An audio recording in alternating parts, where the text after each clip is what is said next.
This is Josiah Plays Pathfinder Kingmaker. Alright, we've just arrived at Oleg's trading post for the first time.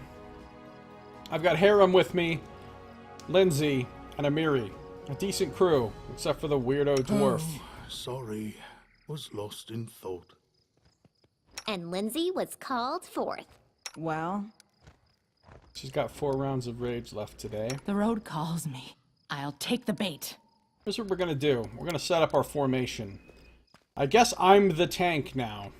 De facto. Even though I'm not as tanky as a real tank would be.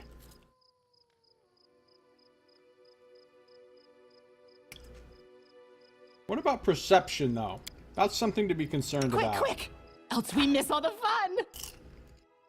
Because I don't have any. So I won't be detecting any traps. +7, +5.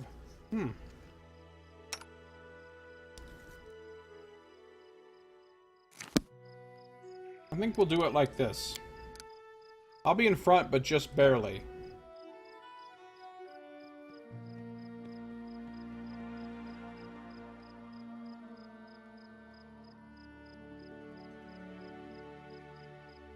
Keep her back a little bit more.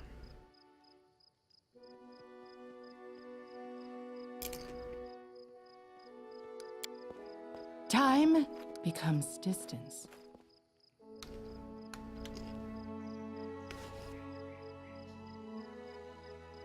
What's the plan with the party and the hero? Well, if you're asking me what my character is, my character currently is a fighter.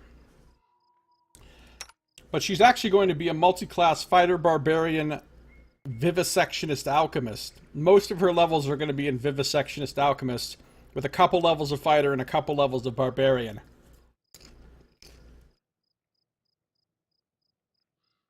I'm going to keep Lindsay the bard, but I'm going to multi-class her into rogue and make her an arcane trickster. I'm going to multi-class Amiri into fighter, and also eventually probably give her a level of vivisectionist as well. Harem I'm eventually going to get rid of. For now, he can just be a cleric.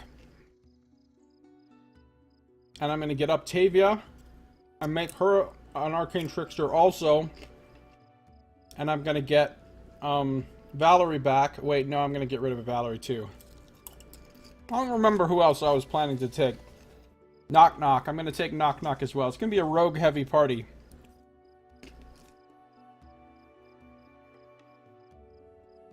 And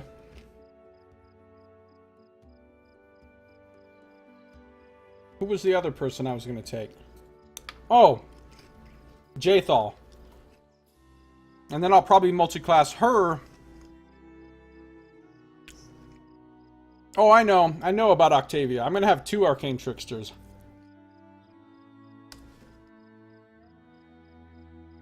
I don't like spellcasters. I don't like using spells. So both Lindsay and Octavia are only going to have the bare minimum number of spellcaster levels. And they're mostly going to be focused on being rogues. I have tons of rogues. And then I'm going to make Jathal a cleric.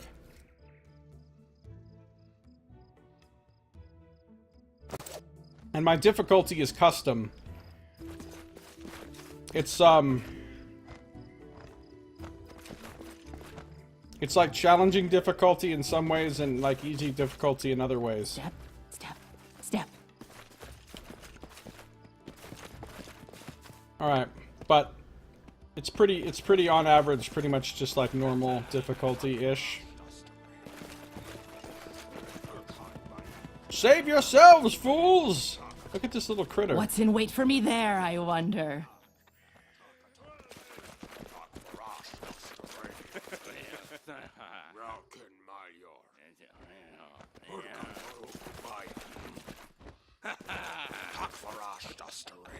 What the fuck is going on up here? Russell.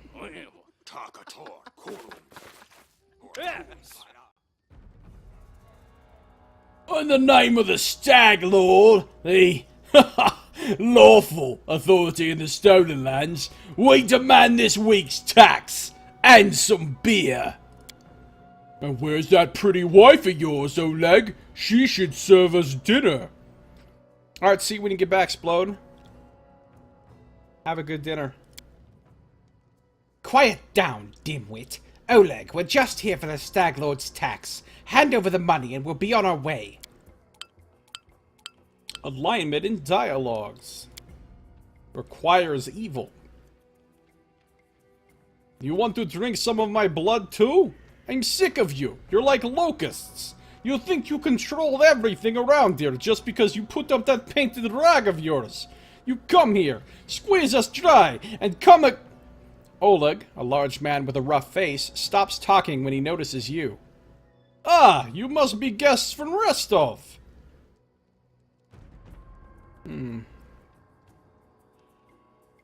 What's going on here? Isn't it obvious? These thugs are robbing us honest settlers. They say they're taking some tax for their leader, the Stag Lord. Oleg spits. But I didn't swear allegiance to any Stag Lords. I pay my taxes to Rostov. But Rostov is so far away, Oleg, and the Stag Lord is so close. And as for you... The young, dark-haired woman squints angrily at you. Get out of here before it's too late. This is our land. We own it. Well, not for long. I don't really like my options here. I don't want to say this. It's more good than my character is. I definitely don't want to say this. It sounds too lawfully. I guess we'll just go with number 5. There's no need for words. To arms! Retreat! We're too few for a fight. Let's call for help from the camp. No way! It just means we can rob a few idiots instead of just one. To arms, everyone! Who will prevail? Doesn't matter. She drank like an invisibility potion or something. Alright, boys. We're gonna cleave it up. Doot. We're gonna cleave it up. Did you like that? What? You didn't? Die! Let the attack commence! Alright, nice job, y'all.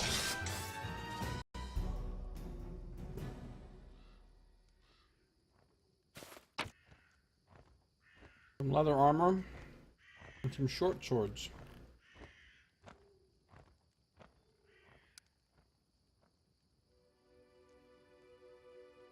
Well, since I think I'm standing right next to a merchant that can buy this stuff from me, I'll take it.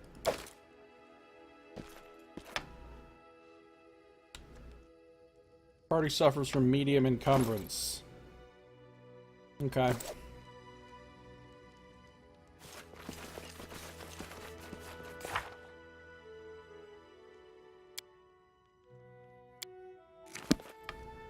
Oleg Levitin.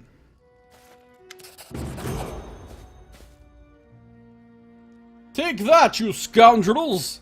Oleg shakes his fist. I actually shook my fist in real life, even though you couldn't see it. But now! He scratches his head and stares at the ground gloomily. The girl got away, a plague on her! She is certain to complain to the Stag Lord. They came before to collect taxes, but this time they'll come to punish treason. Now what are we to do? He sighs heavily. If only I could send Svetlana somewhere safe and show those rats what's what. He notices a fair-haired woman approach. Dove, why are you here? I told you to stay hidden. It's all over. I saw it. I just needed to make sure you were all right. The woman looks at her husband tenderly, with a hint of sorrow. Oleg mumbles something as he looks away, embarrassed. My name is Svetlana. I'm sorry your arrival to our trading post turned out so unwelcoming. I'd like to see your goods. Let's just immediately go to some shopping. I saw someone run out of the trading post. Do you know who it was?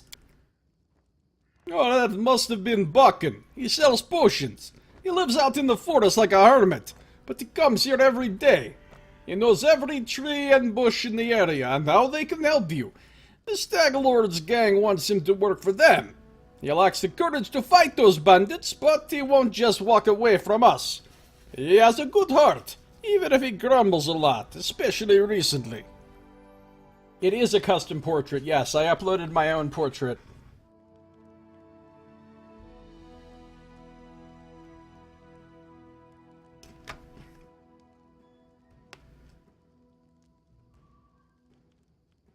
Tell me more about yourselves. Oleg shifts uncomfortably. Surely there are more important things to discuss. Well, alright. We're just honest people who came here from Restov. We fixed up the old fort to house travelers and give merchants a place to trade with the locals. We also deal with the occasional huntsman in the area. What does any of this matter? When those bandits come back, they'll either drain us dry or just kill us. Let's get to the point. You say the bandits are going to attack again? Who are they? And when will they arrive? Oleg waves his hand sullenly. Who are they? They're the Stag Lord's gang, that's who. These lands teem with bandits, like bedbugs in a beggar's hut, and you just stirred them up. They have a camp not far from here. I suspect they'll return in full force in half a day, maybe less. Stag Lord won't take an insult like this lightly, and his henchmen are more like demons than men.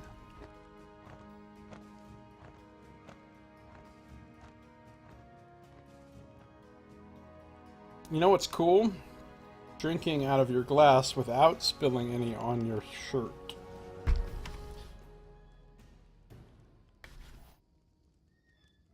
You know what's not cool? What I just did. Seriously? I can't even drink out of a glass. I haven't learned that essential life skill yet. Look, it's a complicated glass, okay?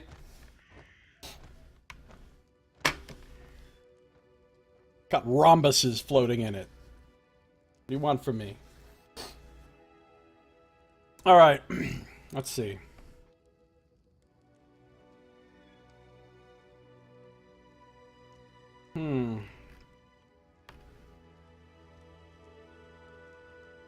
They claimed they were collecting taxes. Why? For the Stag Lord and his cronies, of course. That Stag Lord fancies himself a king in these parts. He may have antlers for the crown, but all the troublemakers around here are happy to follow his orders as long as they're paid. So they charge an arm and a leg as taxes, and they call their executions punishment for treason, even those who never swore allegiance to the Stag Lord. They're killed fast if they're lucky. If not... Oleg looks to Svetlana. Dove, why don't you go start supper while we finish our talk? I've no need to be protected from dark talk. I'm not some blind kitten, you know. I've seen what they do to people. Svetlana lowers her head. Most of the gang is made up of simple bandits, but there are a few monsters among the leadership, especially those close to the Stag Lord. Ox and Dovan from Nisrock come to mind. They like to make a show of their tortures and executions. My husband and I, we saw the bodies.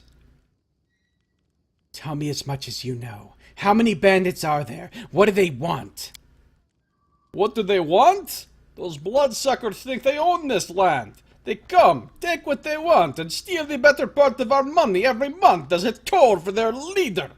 They even broke our gate so we wouldn't try to hide anything from them. No one knows exactly how many there are. Sometimes only 5 or 6 ton. Sometimes it's a whole gang. I'd have shown them what for long ago, if not for Svetlana. I'll help you. I'm not really interested in your post, but I never back down from a good fight.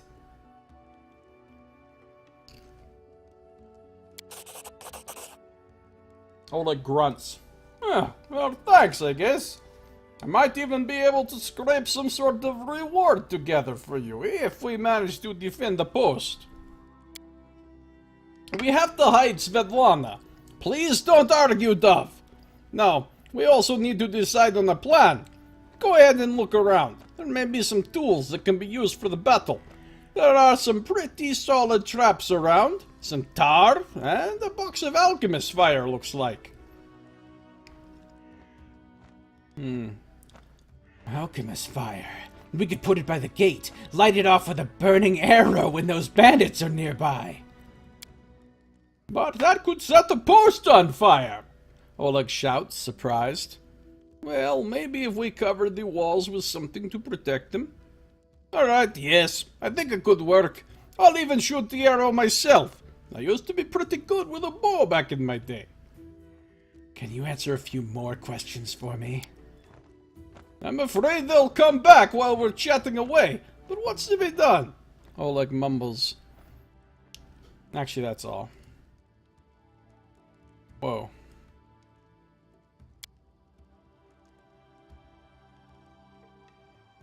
Oleg, let me see your goods. I don't know what good trading will serve if those bloodsuckers come back and take everything. But alright, have a look. Alright. Protect the trading post. Light mace +1. We're not going to be able to afford that for a while. Also, not normally we would not buy a light mace. Cut the games. Masterwork battle axe. Dwarven Urgrosh. Has anyone ever used a Dwarven Urgrosh in any D&D game? Dwarven War Axe. Masterwork Earthbreaker sounds nice.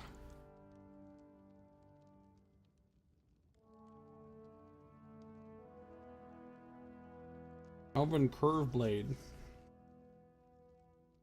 S-Stock. It's exotic weapon. Falcata. Exotic weapon.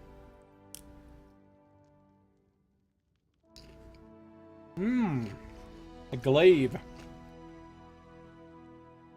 Using a polearm would be really cool because I have cleave and cleaving finish, which both work against opponents within your reach.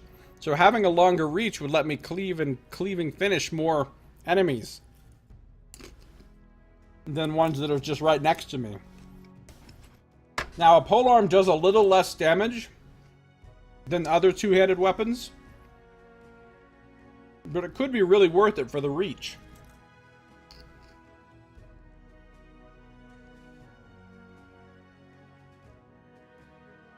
On the other hand, I do just love me a greatsword.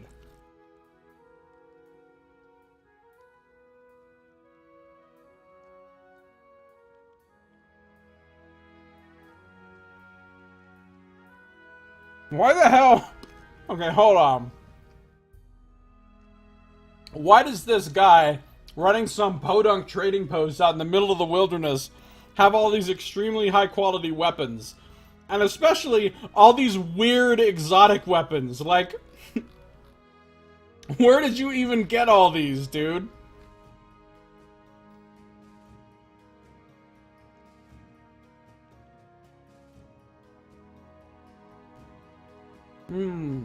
Full plate. Half plate. Winger protection. Meta magic rod. That's cool. Butter! There you go, Nox. Butter. Camp supplies, eggs, flour, milk! Mighty adventurers like you. Seasoned wings and thighs. It's a recipe.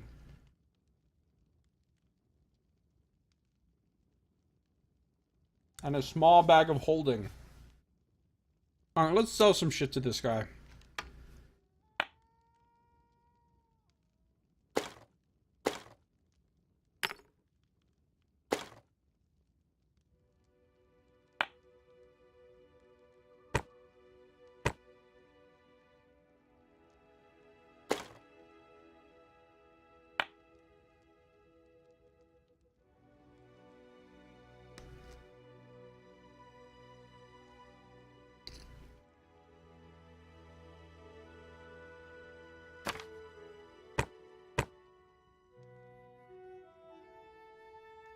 Cooking ingredients are kind of worth a lot of money. What if I decide to just not do any cooking?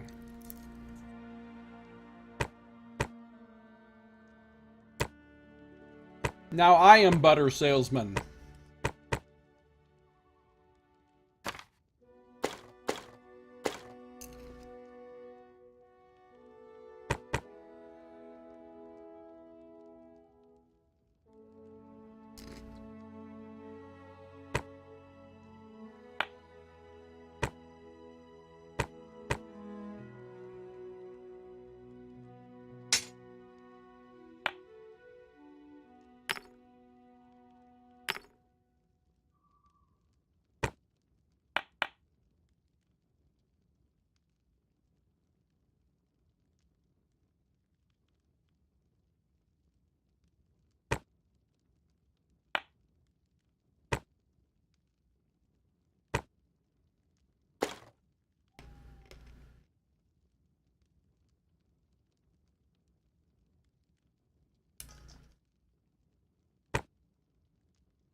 I now have 974 gold. Haskell, I'm pretty sure it's just to give you little buffs when you camp. I don't think it has anything to do with healing.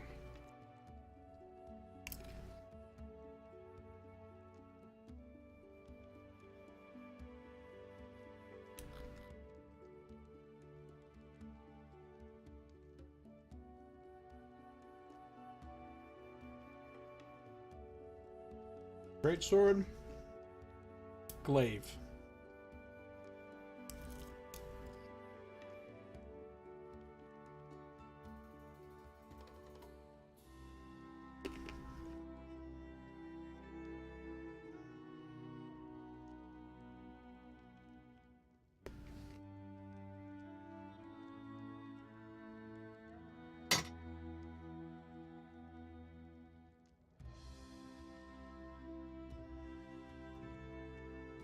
How come the item didn't appear here?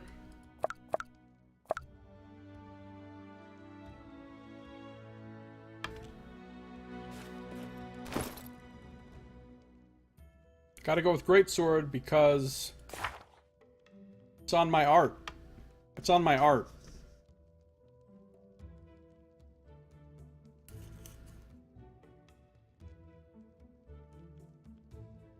Hey, Blank Slate, good to see ya. The game's great.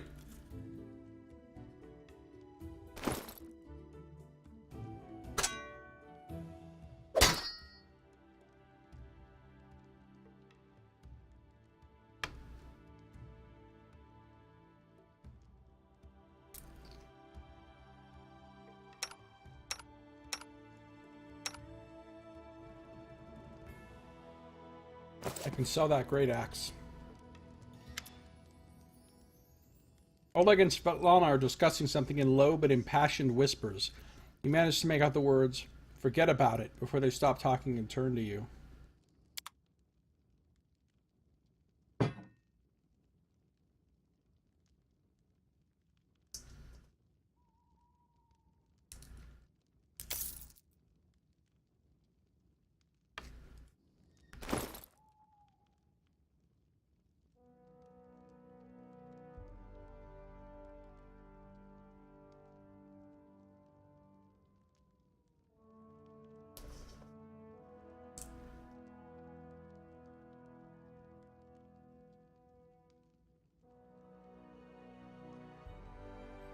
And now I have a big beast mode sword.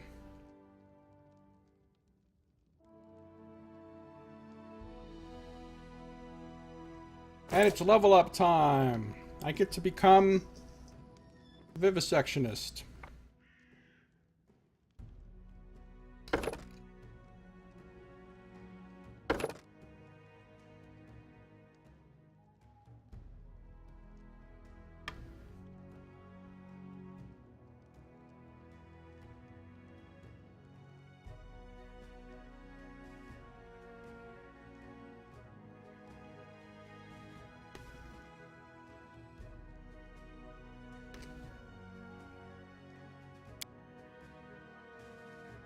Alright, skills. Athletics, we'll keep going on that. Arcana, World, and Nature. And that's it.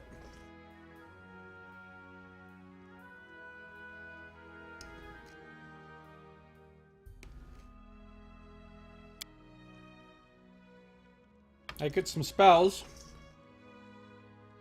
Cure Light Wounds, of course. Enlarge Person. Essential to my character concept. I'll take Fire Belly. And Shield.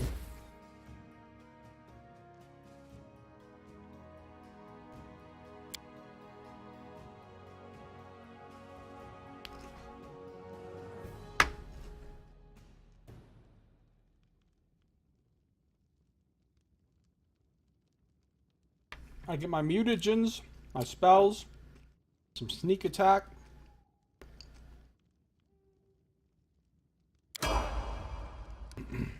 I crave for adventure. So now, for 10 minutes per level, I think it's 10 minutes per alchemist level, so only 10 minutes for me, I can get +4 more strength and +2 natural armor. And a penalty to intelligence.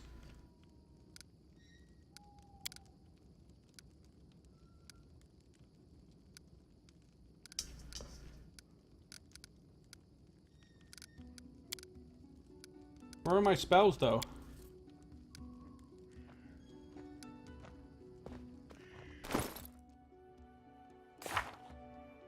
Oh, I have to prepare them. Cure Light Wounds. Enlarge Person.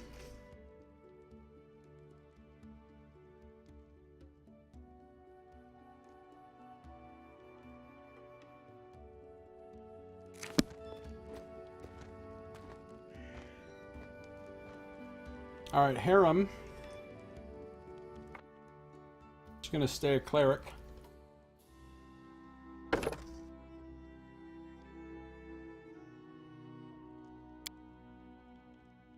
And I'll go with religion and perception.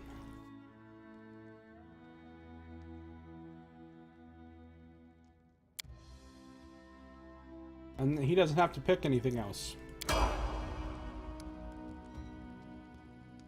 Patience.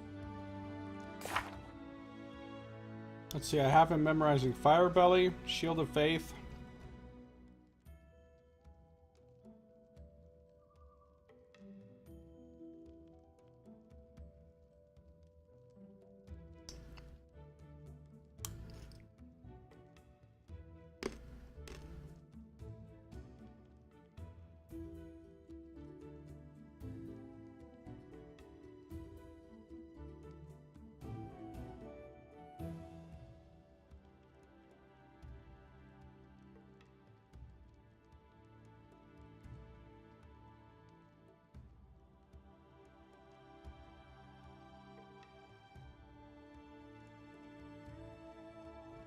Remove fear. Realistically, I'm only ever going to use Cure Light Wounds anyway, but... Anything is possible. The end draws near. Adventures call to them. Then there's Lindsay, the bard. She's going right into Rogue. Now, do I want to be...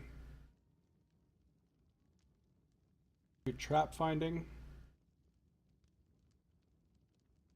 Sneak Attack, Weapon Finesse, Rogue Talents. If I take Eldritch Scoundrel, she still gets Trap Finding.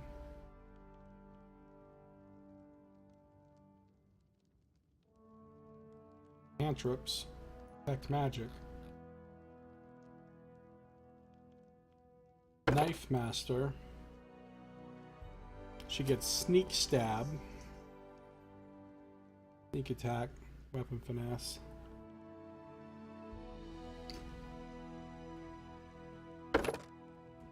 Thug.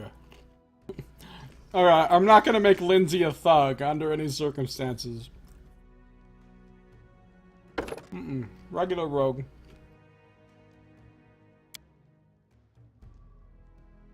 More trickery. More mobility. I don't really care about stealth for her. Magic device is good. Persuasion's good.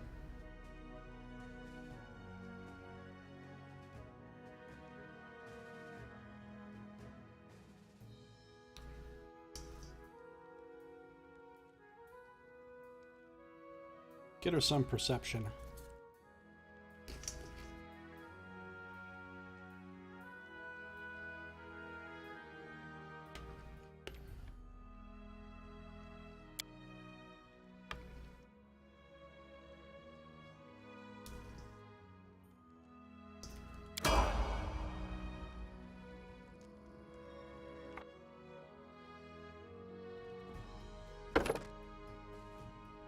Fighter.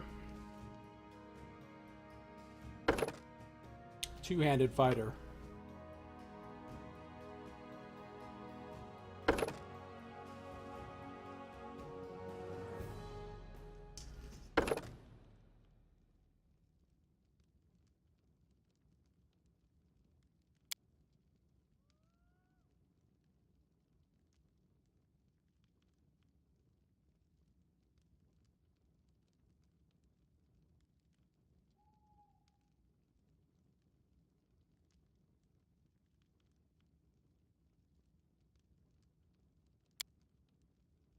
She gets a bonus feat. What feats does she have? Exotic weapon, toughness. Wait, she obviously has power attack as well, right?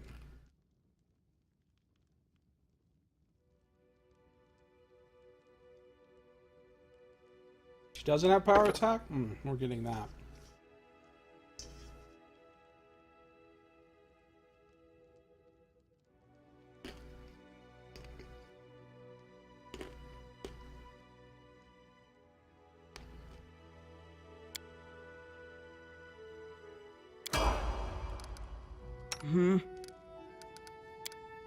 So she's got that turned on.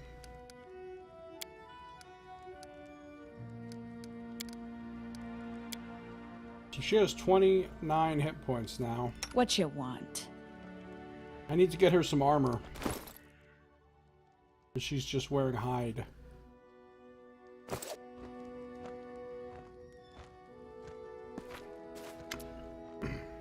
Oleg seems to be even gloomier, and Svetlana sorrowful. Both of them look at you intently.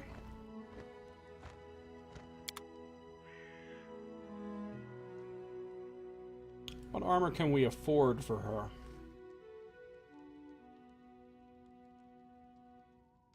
Heavy armor. Banded mail, probably the best we can get, because half plate's expensive.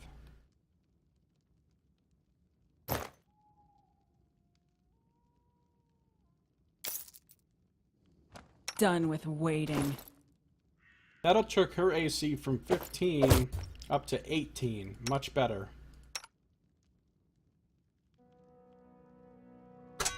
Keep your hands off my sword! Whoa. She doesn't like me messing with her sword.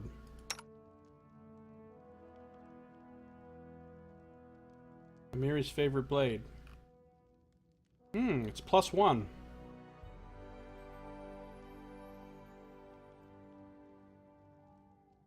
+3 to hit, though.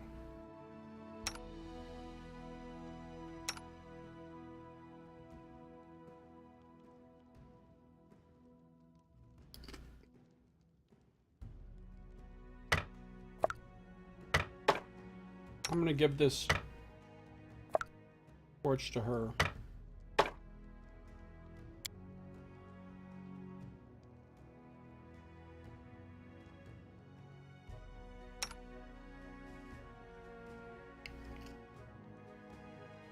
What weapons can Lindsay even use?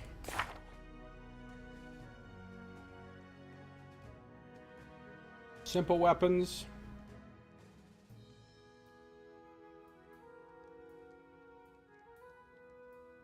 Hand crossbow, rapier, short sword, and short bow.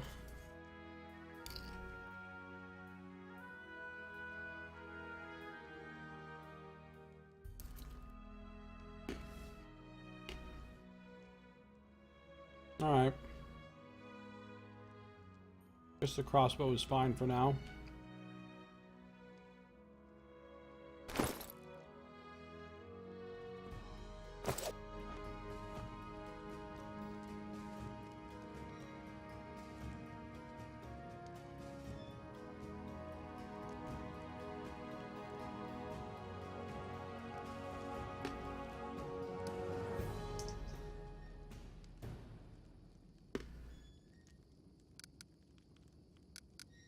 On my formation.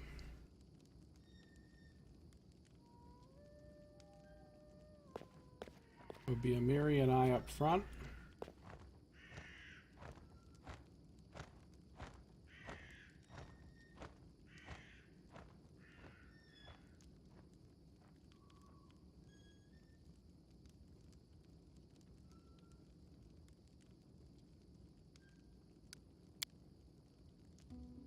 Trail me.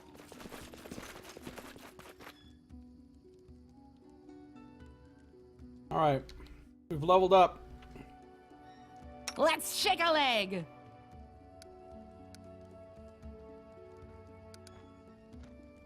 Here I am. See? Grotus awaits us. What troubles you?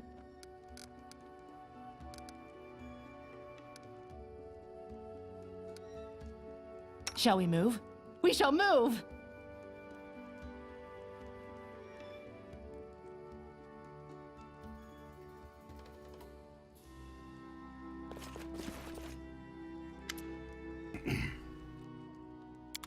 Alright.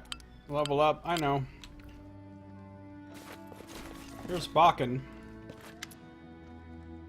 A frail, disheveled old man wearing a stained and tattered robe gives you a gloomy look. I'm Bakken, local herbalist. What brings you here? We could use your help fighting the bandits. Where's this coming from? You want an old man like me to fight? Here, take this potion. Consider that my help in your fight. Free potion, I'll take it.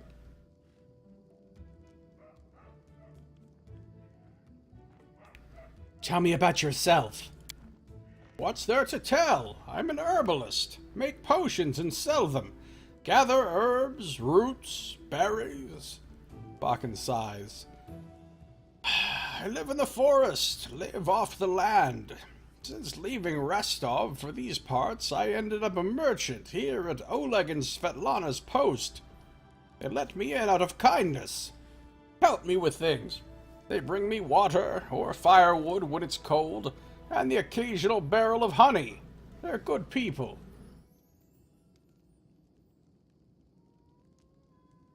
The bandits here bothered you as much as Svetlana and Oleg. Maybe more. Help us get rid of them for good. I'd rather sit in the bushes and watch you and Oleg beat the daylights out of those thugs. Watching from a distance is more fun, you know? Failed. Got a 15, needed a 16. Okay. Let's look around for things that'll be useful. Step, step, step. The old well has been renovated and cleaned. It even has a new roof. Well, that's great. Good to know there's a nice new roof on the well. We've got some bucklers, a longsword, a heavy crossbow.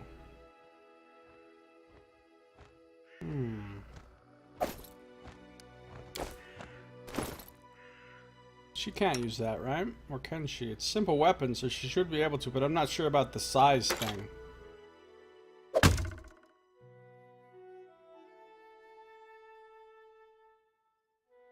+4 to hit, 1d8 damage. Doesn't seem to be any reason why she can't use the heavy crossbow. I think in pen and paper there would be problems, because it would be a larger weapon and she's a smaller person and there'd be some kind of penalties, but it doesn't seem like that's implemented here based on what I'm seeing.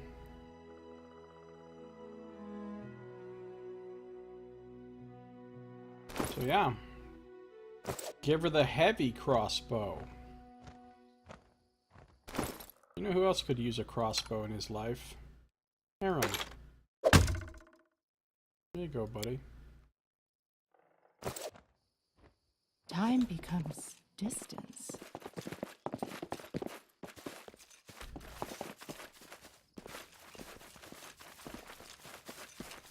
Are we encumbered? No. Forwards! No, backwards, backwards!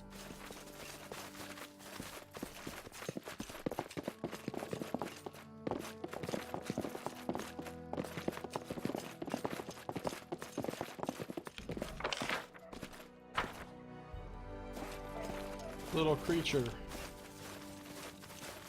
Dead body's just chilling. We can't go inside. This box contains various household and hunting tools. This rubbish seems unlikely to be helpful in a battle. Oh, I feel like I might have just like failed in perception or something. Right? Because maybe there was traps or something in there that I could have used. The gate hinges are deformed and the deadbolt is broken. It seems someone didn't want this gate to close.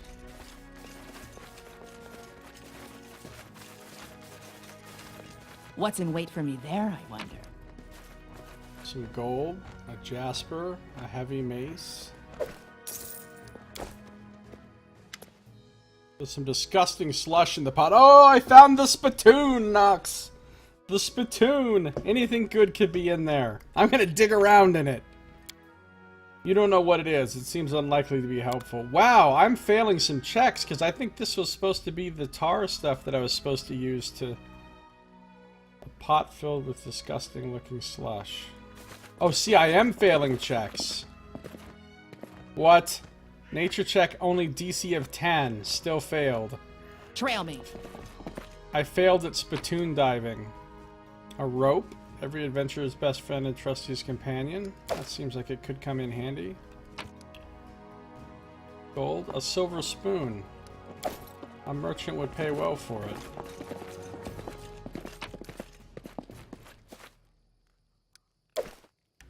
We can sell him back his own mace, too.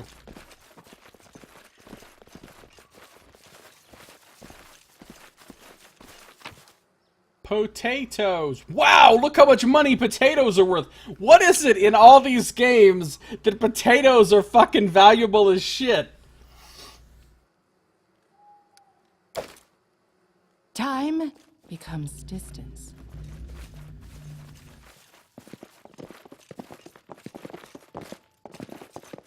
So in other words, we did not find the traps or the tar stuff to help us in the fight. Step.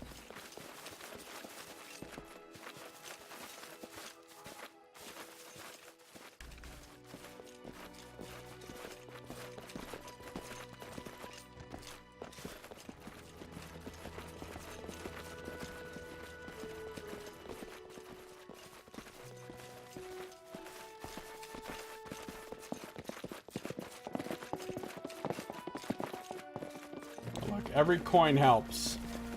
I realized I left a little money on the table back here. Look, it's Fenris.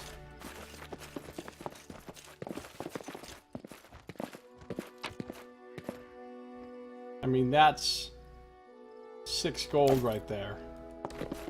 6 gold.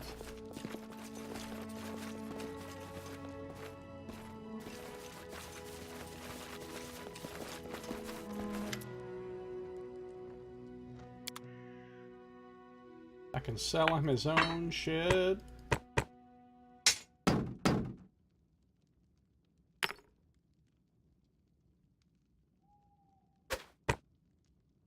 I'm gonna keep the rope though.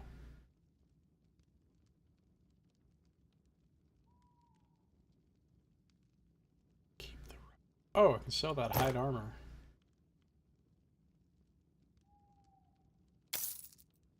We're up to 413.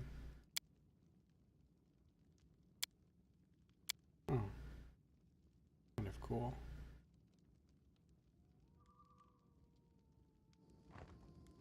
Alright, I guess we're ready to actually do this. Lindsay We're gonna the fight some bandits. Magnificent? Lindsay the Illustrious. Well, the road calls me. Something more I'll take the simple, bait. like Lindsay the Great. Time to partially Hulk out with the Maybe Lindsay the mutagen. Indecisive.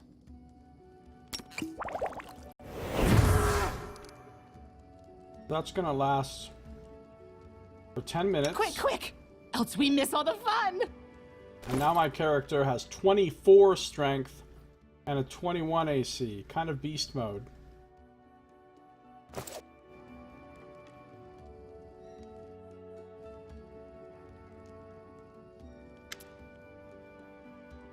I'm prepared for the attack. Get in your positions and wait. Amiri flexes her shoulders. Finally a fight! Was bored with all that talking. Well, these aren't the heroics I was hoping to write about, but I guess even the greatest heroes had to start somewhere. I see you're not easily cowed. Cowed. Beg you, be careful, and please don't let Oleg do anything too risky. Svetlana, go hide inside. We're going to go meet our guests.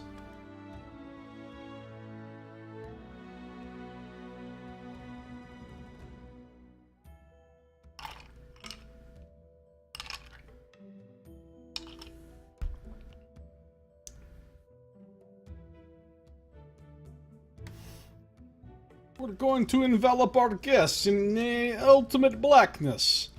They will not be able to see. And if they can't see, they cannot rob us. Oh, that's a lot of guys. Carve my name into your flesh! That's a lot of dudes. Oh my god, there's more dudes back there. Alright, well let's just go in and start taking fools to Cleavetown. Alright, Amiri, you can rage. You can cast...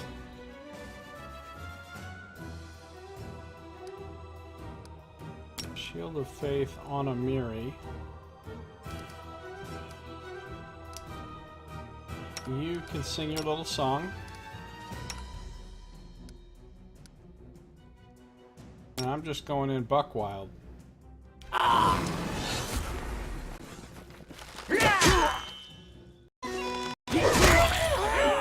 Oh my god, it takes me forever to do anything!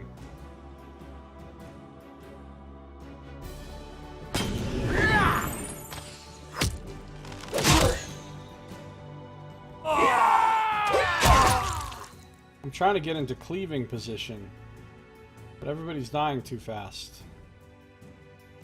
So fuck it, I'm just gonna charge this guy.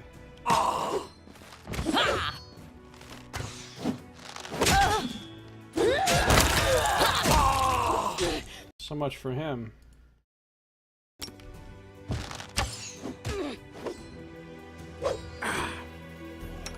You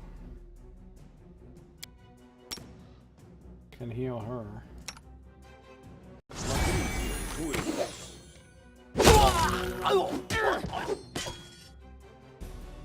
Did he heal her? He healed her for 3. You can heal her.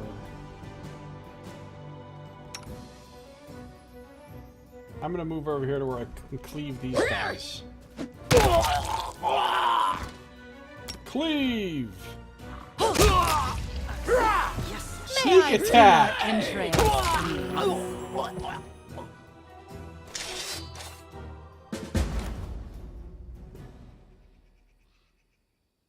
Those fat 3 points heals, not giving her a lot back. And Lindsay was called forth. Yes. Yes, I'm still here.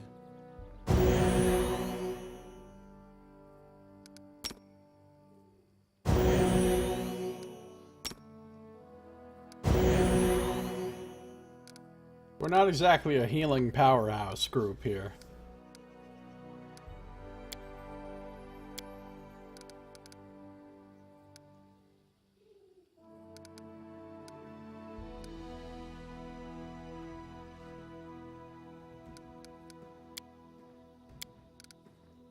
She got Shield of Faith on, though. I'm listening. But she's fatigued after raging. I crave for adventure. I'm still a fucking beast. Because of my... Wait, is that it? My mutagen is gone? It was supposed to last 10 minutes! It ain't been no 10 minutes.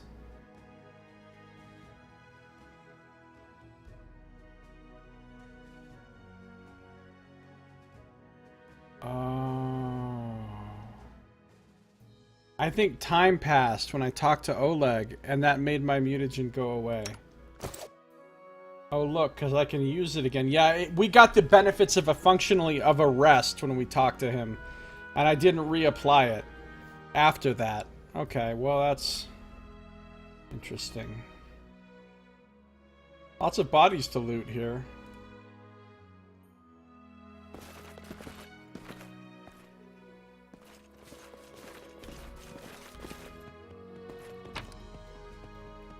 Studded leather, composite longbow.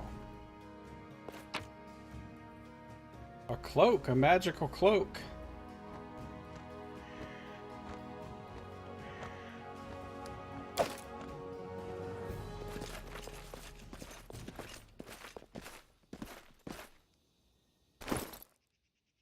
You know, I'm actually gonna take a composite longbow. So is she.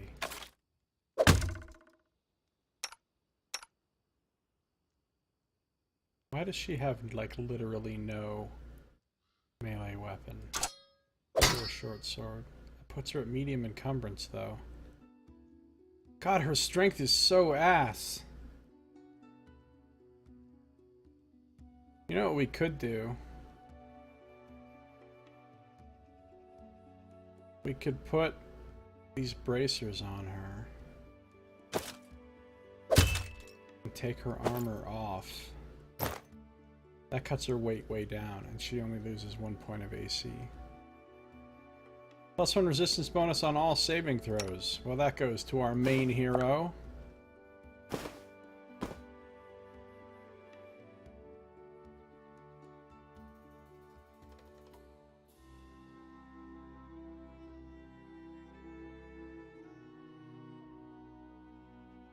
I like how in the beginning I defined my character's main clothing color as green. You remember that? I don't see a damn bit of green on her other than those fucking potions. I mean, if I take this off, now she's wearing a green tunic or whatever, but...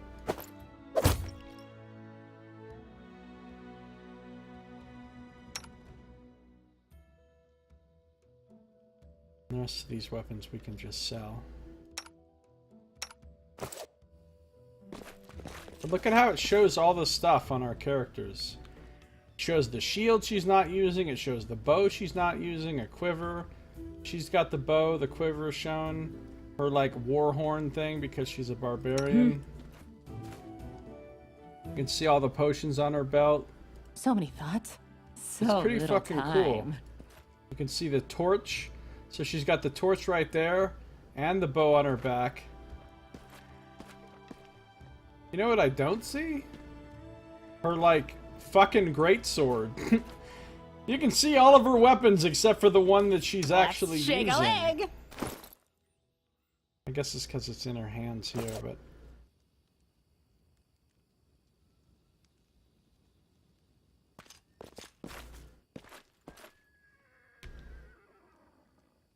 Alright. We can talk to Oleg now and revel in our victory. -1 will save. Oof. Oof. Not great.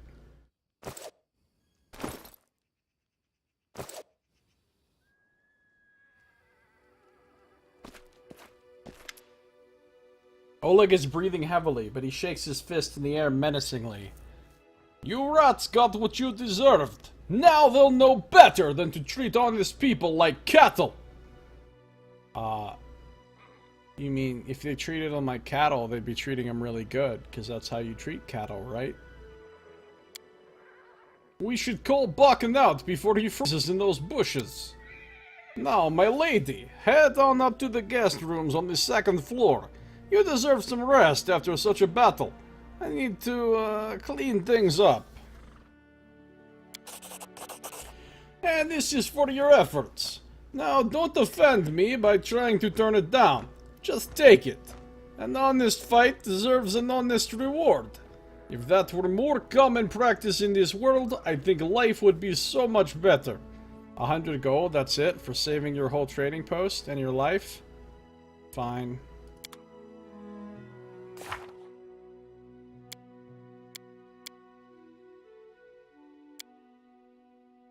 Let's see. We seem to have stirred up a hornet's nest. The fight at the trading post only made the bandits angry. And soon a whole gang will be here. Jamandi Aldori made it clear that keeping this trading post safe is one of the conditions for receiving the Baron's title. So we have to protect this place and its people no matter what it takes. When danger was past, we decided to get some rest on the second floor of Oleg's trading post. We'll deal with the Stag Lord and his thugs once we're refreshed and ready. Alright, cool. Why do I only have one thing prepared?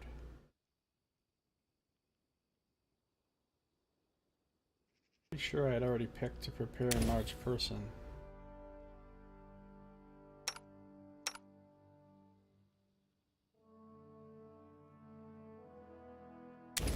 Going all fire bellies all the time.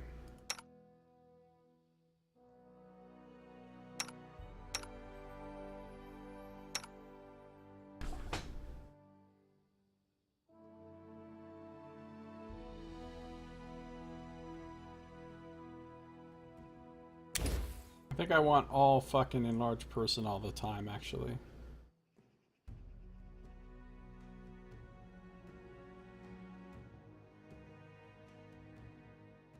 Spell failure chance. What? I didn't know that alchemists had spell failure.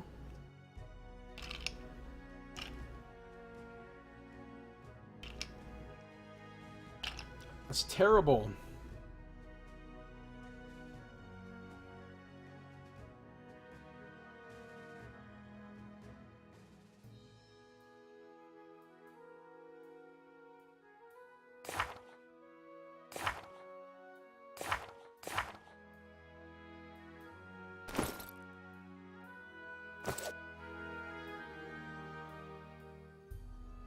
We'll talk tomorrow. I still need to clean this mess. Getting rid of all this blood will take forever.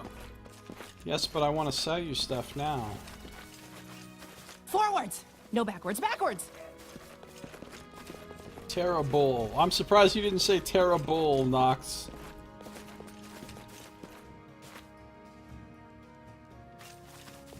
Imagine spell failure while skywriting.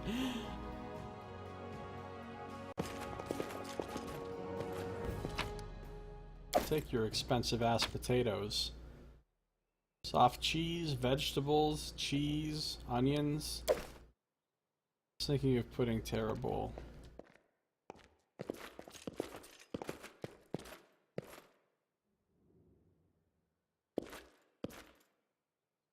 I'm glad it's all over, even if there was a fight. We'll talk tomorrow once I finished working.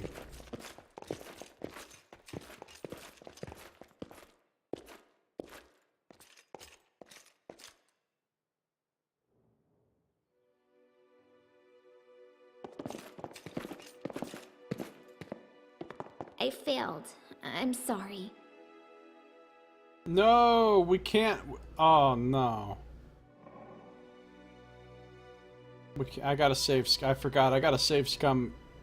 Any kind of chests.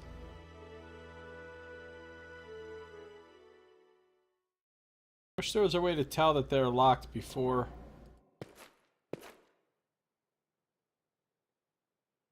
clicking on them.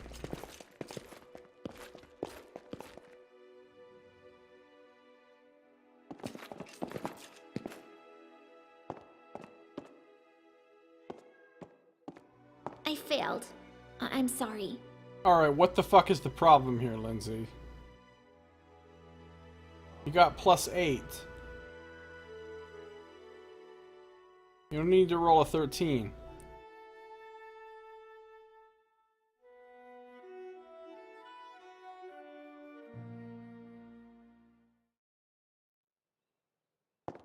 It's just not my lucky day. Are you serious?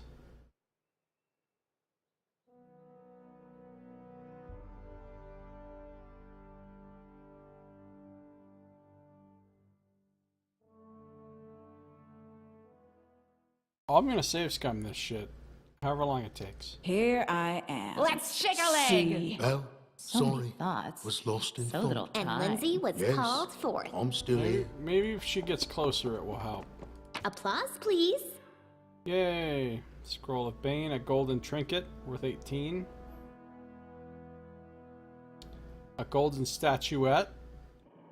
A valuable luxury item worth 60. Lots of depth. Yeah, Florida. And plus it has a whole... You basically become king in this, or you try to become king or something, and you get a whole fucking barony, and you get to build towns and manage your kingdom and appoint people to your roles of government and, like, solve all sorts of, like, rulership issues and decide what buildings you want to build and all this kind of stuff, in addition to, like, the normal RPG gameplay. A pyrite brooch. I can't believe we stole all this from him and we're just going to sell it back to him. Time becomes distance. Goods. Ooh, what is all this? This is so many goods. Is this like pre-order items or something? I feel like it must be.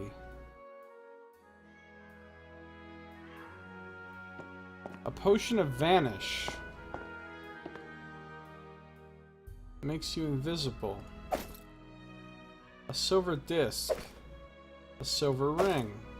A scroll of ray of enfeeblement. A belt, which is an explorer's belt. +2 to con and +2 to saves against diseases, fatigue, and exhaustion. Wow. A blessed signet. Lets you cast bless 3 times a day. Ember. A pet red panda. The red panda's emotional support provides +1 morale bonus. +1 morale bonus to saving throws. What? A pet red panda? It provides a morale bonus to saving throws. That's great. I hear cats acting up. Haven't gotten to the point where you have to manage your kingdom? Yeah. I think it's after you finish the first, like, chapter of the game. A cloak, which is a ruler's mantle. +1 resistance on saving throws and +3 resistance bonus on saves against poison. A fairy dragon. Summons a tiny pet dragon. It gives +2 morale bonus on knowledge world, knowledge arcana, and knowledge religion. A knight's helmet. +1 morale bonus on attack rolls, and resistance bonus on saves against fear. An arcane signet lets you cast magic missile 3 times a day. Summon monster 0. Summons an extraplanar murder pony. Murder pony! To your side once per day.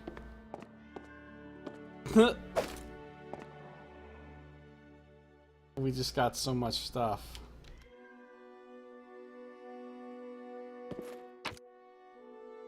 Some gold, a pearl, some incense,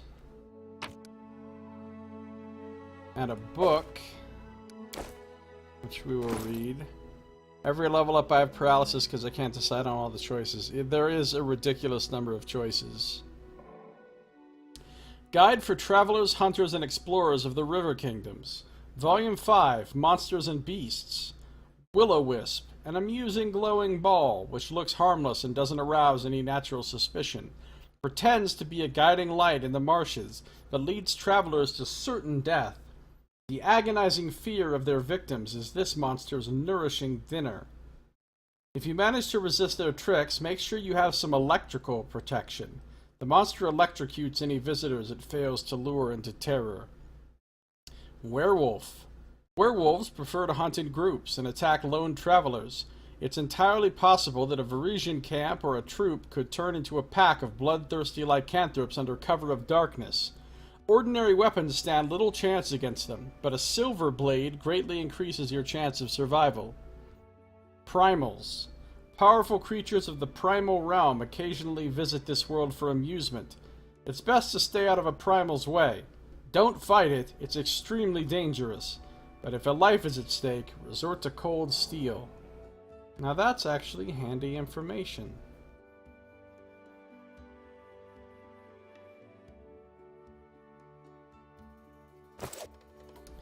Alright, we gotta decide who gets what among all these items.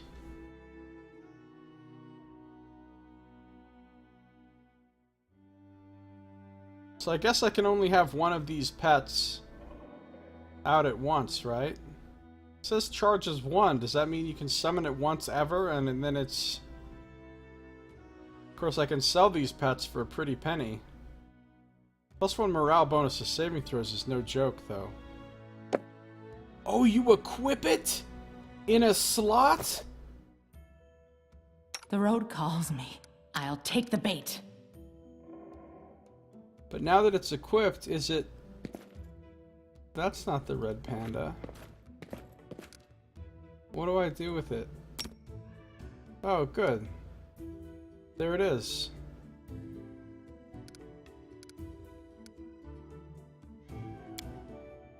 So now, I am getting the bonus, but nobody else is.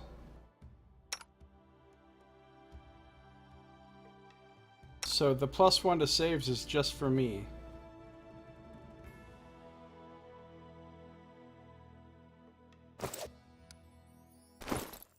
So we can give the other pet to someone else. Knowledge, world knowledge, arcana, and lore religion. I've got decent knowledge, arcana, and world. But she's really the strong knowledge person. So I should give the fairy dragon, plus I think Lindsay would just love the fairy dragon.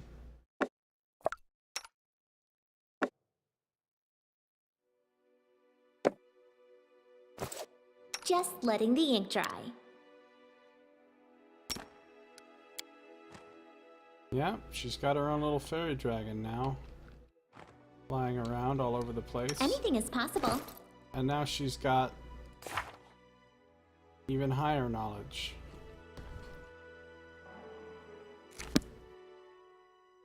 Those are pretty cool. So then... I think I'll give the knight's helmet. I mean, as much as I'd like to wear the knight's helmet, get that extra... Wait. That didn't give me a bonus to attack.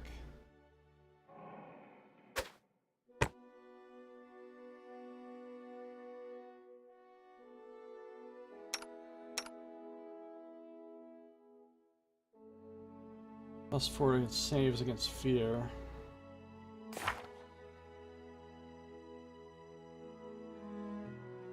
Maybe it's just not showing on my character.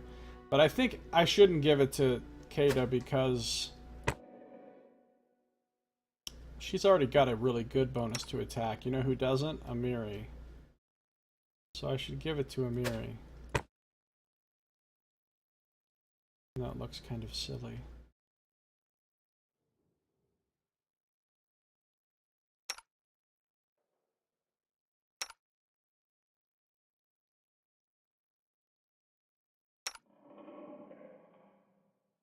Then we've got summon monster wand. Summon an extra planar murder pony. Yeah, see, that sounds like something that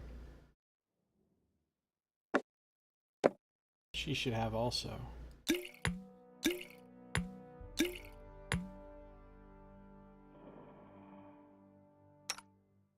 I'm going to give the bless ring to him, even though he can cast bless technically as a cleric. I don't really want to use up his spells on bless, but we'll give him the blessed signet.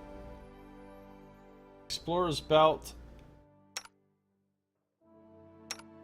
I wouldn't mind having more con on my main character, but I think I'm going to give it to Amiri because having more con for her will make her... will give her more rage, I think.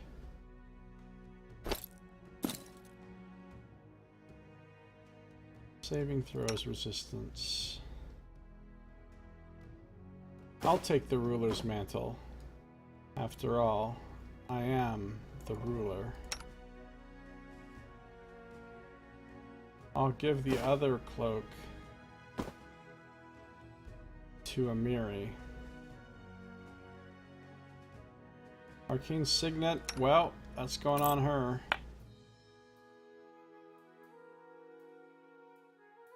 Potion of Vanish.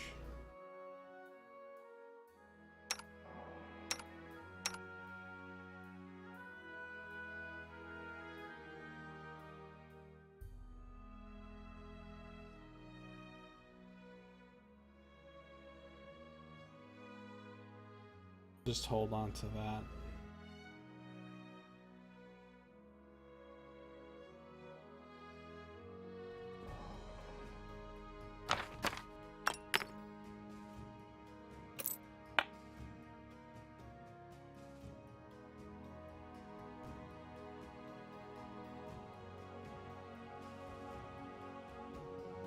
Potatoes. Valuable ass potatoes.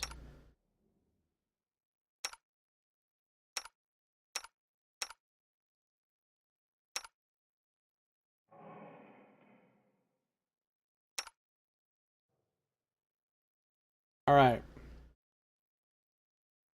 We've successfully divvied up the new loot. Look at the little red panda rolling around on the ground.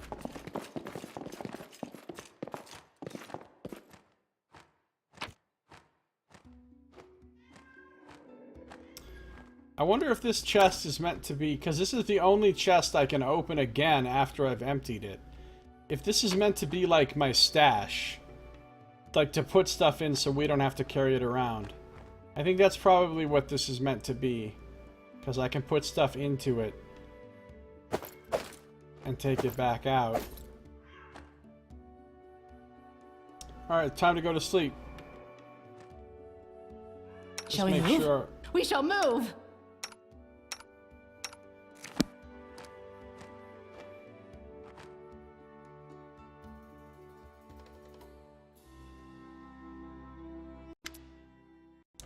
You wake up from a nasty dream that tortured you almost all night long.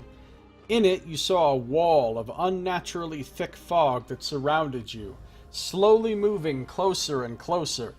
A quick look out of the window, and you find out that the fog was not a figment of your imagination, not a dream. And then... Hear me. Please hear me. Can you hear me? Please. The half-transparent outline of a beautiful nymph appears before you. Even in this ghostly form, it's clear that she's exhausted. Her shoulders are slouched, and her large blue eyes burn within her pale face. Her voice is barely more than a whisper as she reaches towards you. It seems that only you can see or hear the nymph.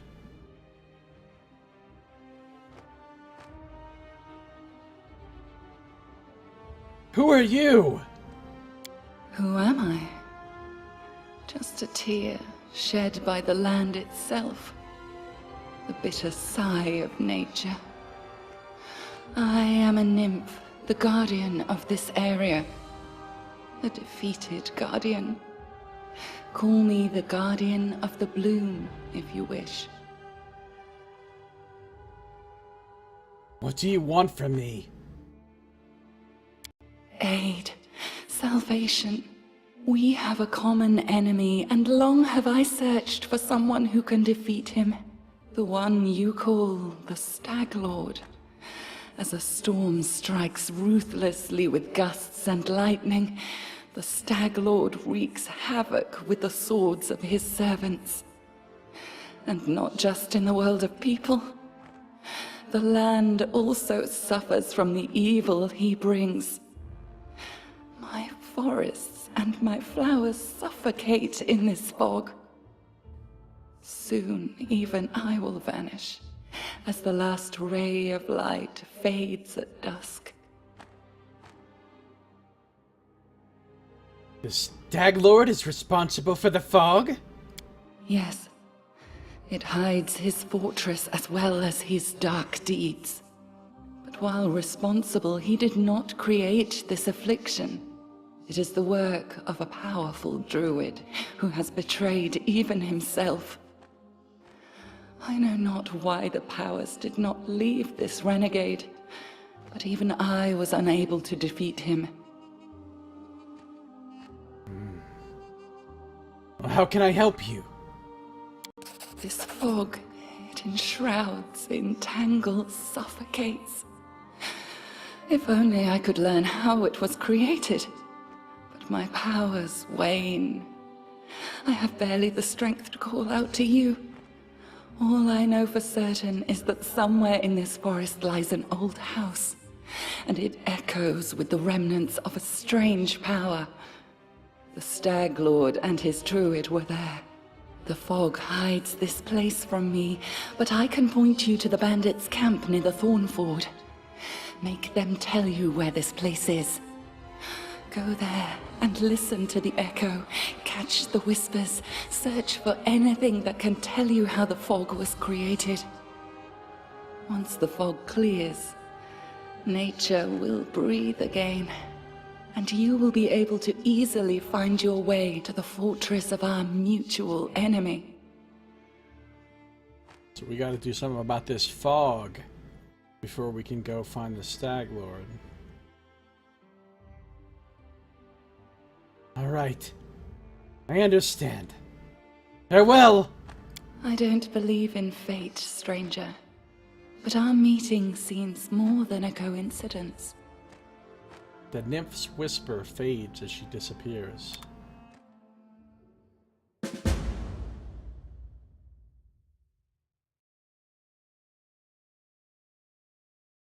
Doot.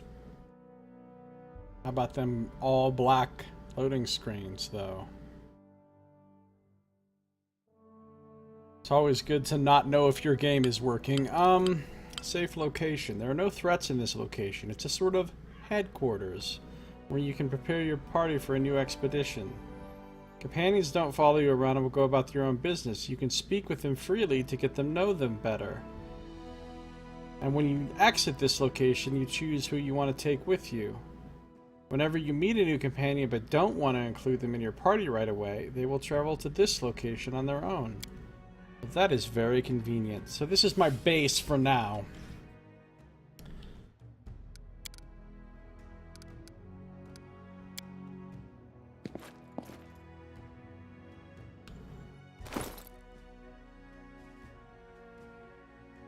-2.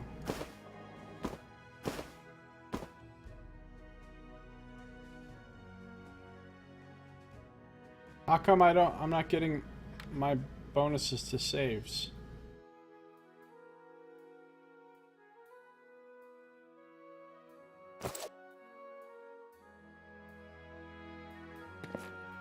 Where's my little pet?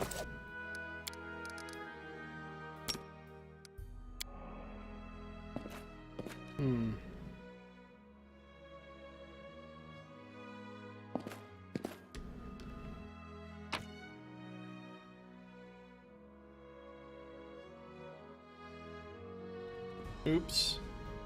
I didn't actually want to rest again. I don't know why I clicked on that. I'm wasting time! I have a time limit! I'm just wasting time!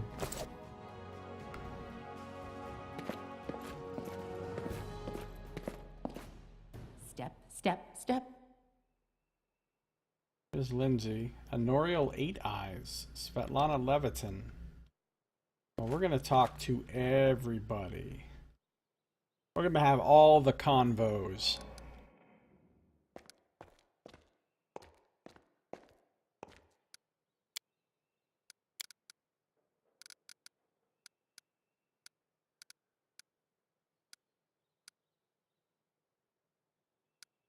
need that on my bar twice. Not going to use this for Dex or Con realistically. I'm only going to use it for...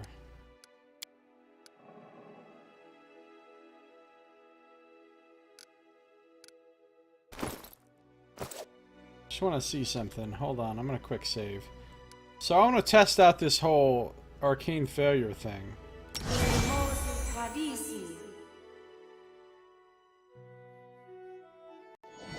Look at me. What's in wait for me there, I wonder? I'm the Hulk. I'm the fucking Hulk. Right? And then I use my mutagen. And now I'm crave fucking... for adventure. I have a 26 strength and I'm a big giant lady. Hi, everybody. This is my whole character concept right here. Trail me. Only lasts a minute per level, though. But I can do it twice.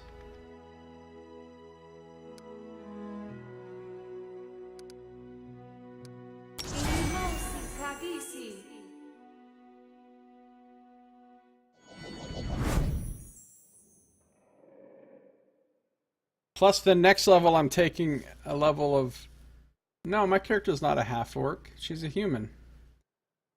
I'm taking a level of Barbarian next, so then I'll be able to do this with Enlarge and Mutagen and go into a Barbarian Rage.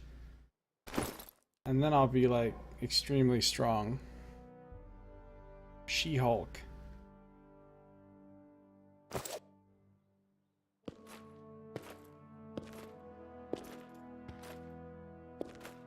But what I'm trying to test here is whether or not I actually have spell failure.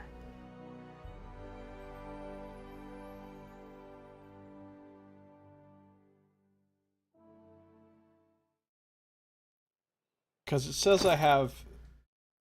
Well, somewhere it says it.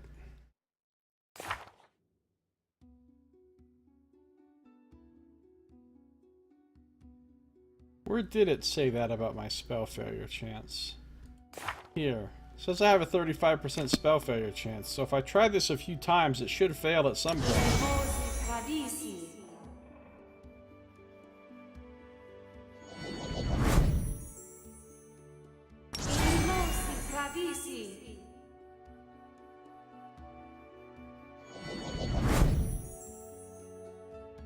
I think I can technically use that Enlarge on someone else, too.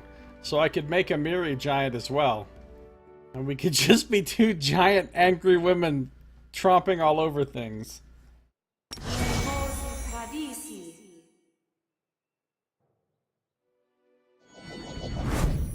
Oh, I could make...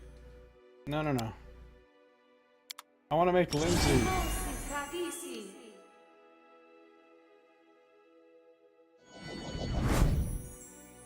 Well, it doesn't seem to exactly be failing, but again, it's 35% chance, so I could just be rolling good every time. I guess I'll find out when I just randomly try to use it in combat and it fails.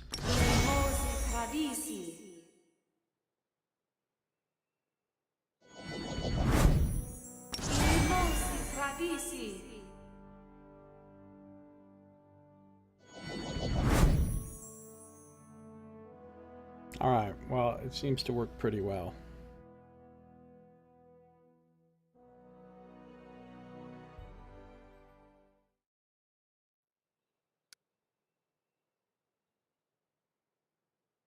Alright, let's talk to our people. Time becomes distance. Oh, there's my actual sword. So now you can see my actual sword. Right there. And my bow. And my shield. And my torch.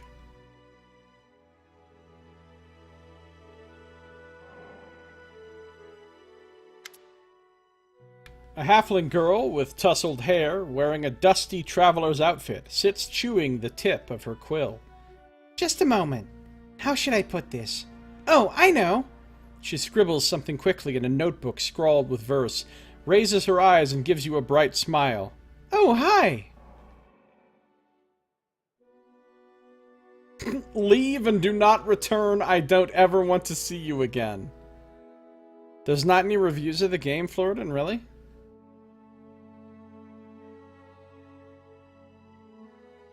Tell me about yourself. What do you want to know? Where are you from? I'm from all over. I was actually born in Galt, in such a tiny village that it's not even on the maps. If it weren't for my teacher, I'd be living there. Milking goats, weeding turnips, swilling homebrew, having babies, and using books only as kindling. Galt. A nation of free thinkers and radicals renowned for brilliant poets, artists, and philosophers whose ideas shaped the politics of the whole of Avestan. Galt was once a vassal nation of Cheliax. After the death of Eridan and the rise of House Thrune in Cheliax, the people of Galt decided to throw off their foreign rulers, along with their own nobles who had colluded with them. The executions did not end the bloodshed, and within 5 years the severed heads of the ministers of the first government rolled down the steps of the guillotine. In the 40 years since, over a dozen governments have ruled Galt, rising and falling like the waves of a stormy sea. So they love them some revolution. No official ones yet published. I'm surprised to hear that, Floridan.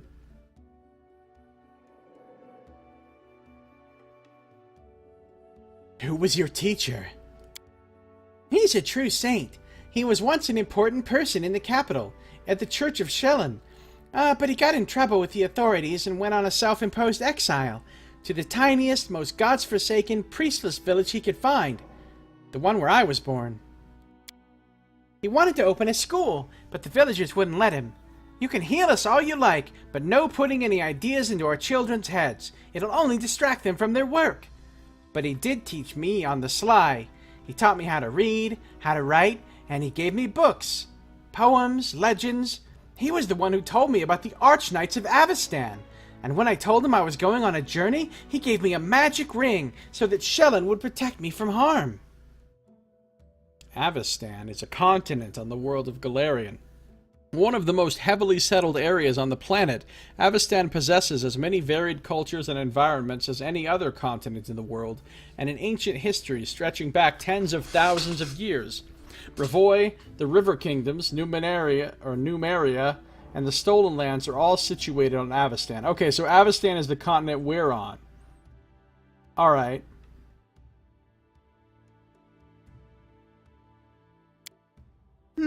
I haven't seen him since I ran away from home.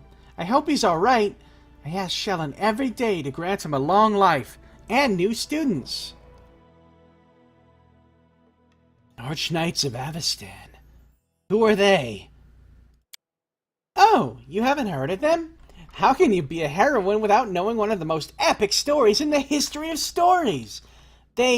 No, I won't spoil anything. You should just read about them yourself, every single chapter. Their adventures are what gave me the idea of going on a heroic quest and writing about it to begin with. And now look at me, here I am, on a heroic quest. How did you become a bard? When I realized there was nothing for me at home besides more radish patches, I decided to run away. A traveling book peddler, Tessie the Quill, happened across our village. Well, I stuck to her like a burr and wouldn't let go until she agreed to take me as an apprentice. Together we traveled everywhere, to Brevoy and Taldor and even Ustalav. And then I found out about the Academy of Grand Arts in Pitax, and I thought, well, I love reading stories, so I can surely learn to write them too. I enrolled on my first try, and they even gave me a scholarship. Then they expelled me, but that's okay. They'd already taught me all the important stuff, and now, with Shellen's help, I can manage on my own. So we know about Brevoy. What's Taldor? Knights, fair maidens, heroic adventures, and righteous quests. These are the legends of old Taldor. But the once powerful empire has fallen from its former glory. Now rival nobles battle each other with bitter knights and proxy armies. For personal power rather than honor. So it's a kind of a fallen empire. Ustalav. The immortal principality of Ustalav is a fog-shrouded nation of countless horrors, and a once proud realm that suffered under the clawed hands of the whispering tyrant for centuries. Now that sounds like an interesting place. The Academy of Grand Arts. While not as popular as some of the great bardic schools of the Inner Sea, Pitax's Academy of Grand Arts still manages to attract some students seeking greater specialization. And we already read about Pitax and Shellen. So, do you worship Shellen? Yes! I mean, not to offend the other gods, but she's the most important of them all. All the other gods guard the world as it is, but only the eternal Rose, the goddess of beauty, calls us to the world as it should be. We read about her. But, alright, why are your clothes so messy? Lindsay waves her hand carelessly. Forget it. I can't waste money on looks. I'd rather buy books instead. In 100 years, when people are reading my works, they aren't going to ask whether the author had holes in her sleeves. She's got a good point. Alright, let me ask you something else. Of course, please ask. I'd be happy to chat all day. You come from Pitax, right? Tell me about it. Oh, I love Pitax, even though they kicked me out. A joyful place. Oh, what's it like there? Actually, Pitax has always been one huge nest of thieves. Bandits, river pirates, smugglers, fences, card sharps. It's always been home for the likes of them, but that was before Irovetti became king. With him, a whole different life began there. Irovetti always wanted to make history, but not as another bandit with a crown, though that's exactly what he is. He wanted to be glorified through the centuries as a great patron of the arts. So he built the Academy of Grand Arts and spent lots of gold to assemble the best artists, poets, and musicians. Of course, the very best ones refused to go, but he got what he wanted in a way. If Pitax was once just a booze barn for thieves, now it's a cabaret. What else do you know about this king? He won his crown in a game of cards, which says as much about Pitax as it does about him. He's fiendishly clever. Some cheats I know told me that from the moment he appeared, he started pulling off such schemes that the old city masters just scratched their heads. With him in charge, gold flooded into Pitax. And also, he's incredibly, unimaginably, fantastically decadent and conceited.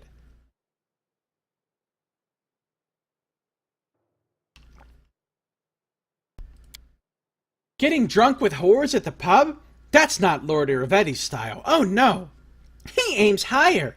Dressing up like a male Calistria with a golden codpiece and holding a 3-week orgy with dancing on the rooftops, parades, public executions, and a contest for the best ode to the great unrivaled king. That's more like it. Scandalous. He also likes singing. Ugh! And he orders his guards to make the citizens gather for his shows. May Shellen have mercy on his listeners. Tell me more about this academy you studied at. You know, jokes aside, I'm thankful to Irovetti for building it. But he has no taste. At all. Whatsoever. He likes his art loud, bright, grandiose, and most importantly, glorifying His Royal Highness. He kicked out the best charcoal artist because he didn't wish to spend money on gray scribbles. He sacked a masterful flute player from Tianxia for playing too quietly, and instead ordered them to open a kettle drum class. He even ordered the academy to expel me. And for what? An innocent limerick. So, do you want to go back to the academy and finish your studies? I'd like to return, but on one condition. If they threw out 3/4 of the professors who teach there now, and returned all the ones they banished. If you ask me, I'm proud to have been expelled. If my art was to Irovetti's liking, then I would have reason to be ashamed. As long as mediocre lickspittles sit at the academy, and those with real talent beg on the streets of Pitax, I will not cross the threshold of that place. Let me ask you about something else. So what's that book you're writing? What is there to tell? You've seen some of my rough drafts already, haven't you? It's a book about you and your adventures.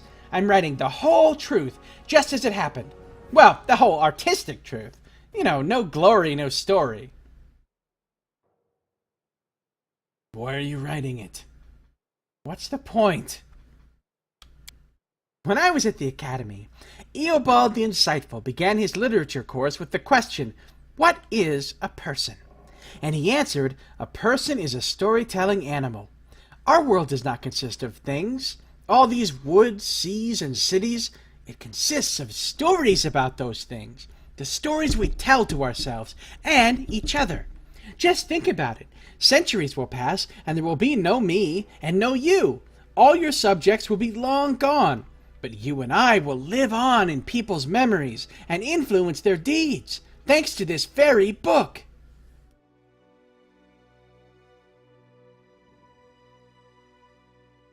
So, what kind of a character am I? In books, everything is simple.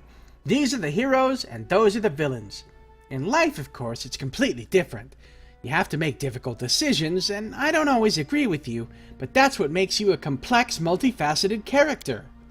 You're like a force of nature, wild and unpredictable. You're full of surprises. I doubt I could make up a protagonist like you, even if I tried very hard. How do you feel about me reading your work in progress? Well, these are only drafts, but of course, you're welcome to read them. Just keep in mind that even if you don't like what I write about, I won't change a single letter, so don't even ask. Of course it's a book about you, but it's my book. Understood? The small writer's eyes glow rebelliously. You know what happens to writers who displease their rulers. As long as you write the truth.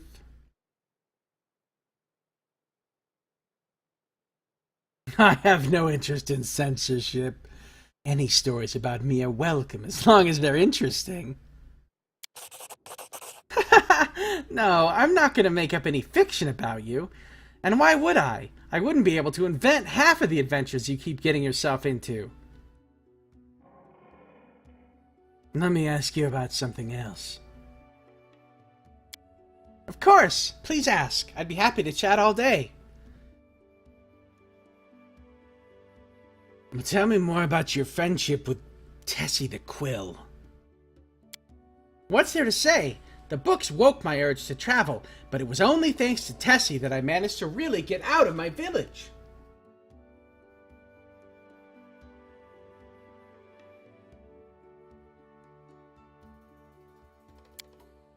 At first, Tessie tried in vain to get rid of me, but later, when I told her I was staying in Patax, she even shed a tear.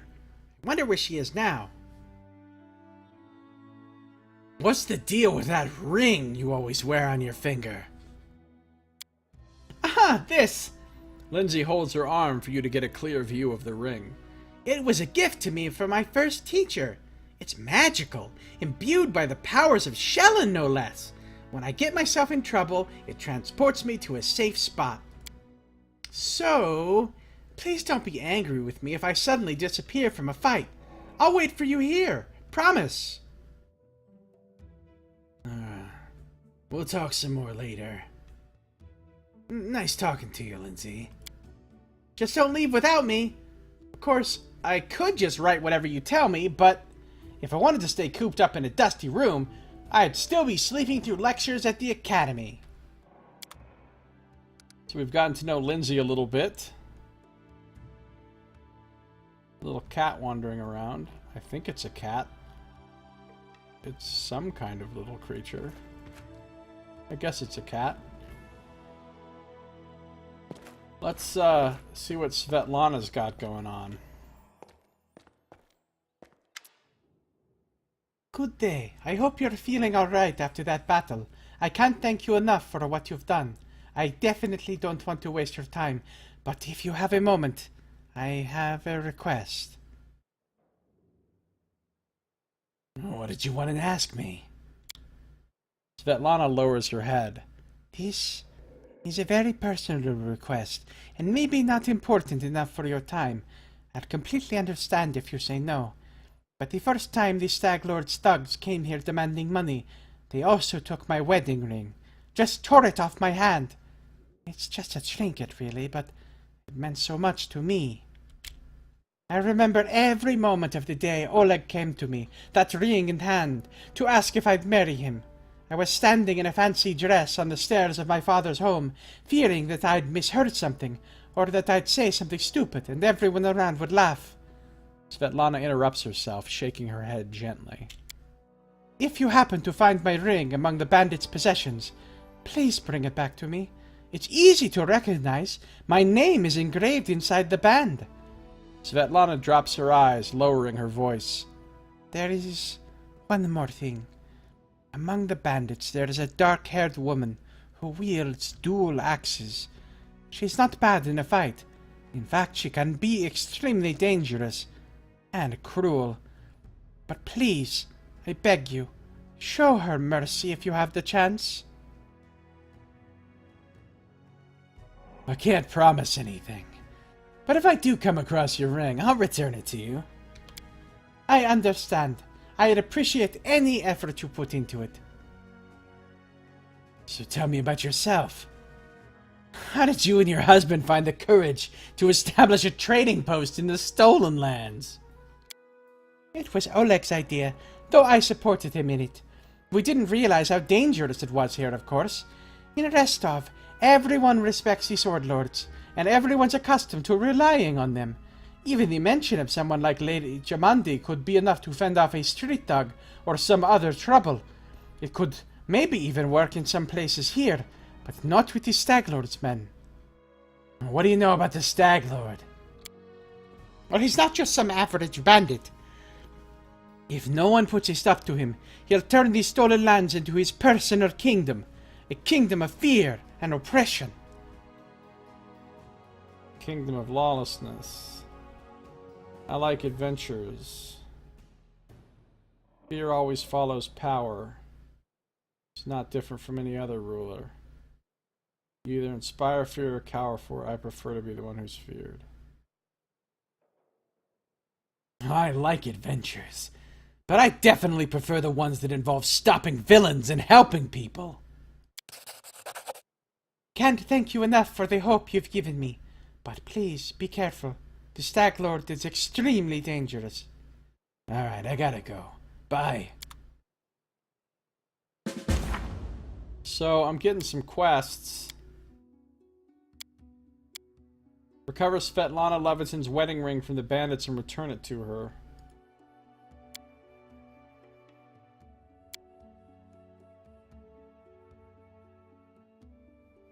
Set off to Thorn Ford and find the bandit camp there. What a mess! While we were resting at the trading post, our leader suddenly stared into empty space, moving her lips as if she were talking to someone. And then she said she knows where the bandits who attacked the trading post are camped. We'll never find the Stag Lord's fortress in all this ominous fog that blankets the area, but if we track down this gang, we'll be able to follow their trail. Off we go! Anorial 8 Eyes. Wonder who that is.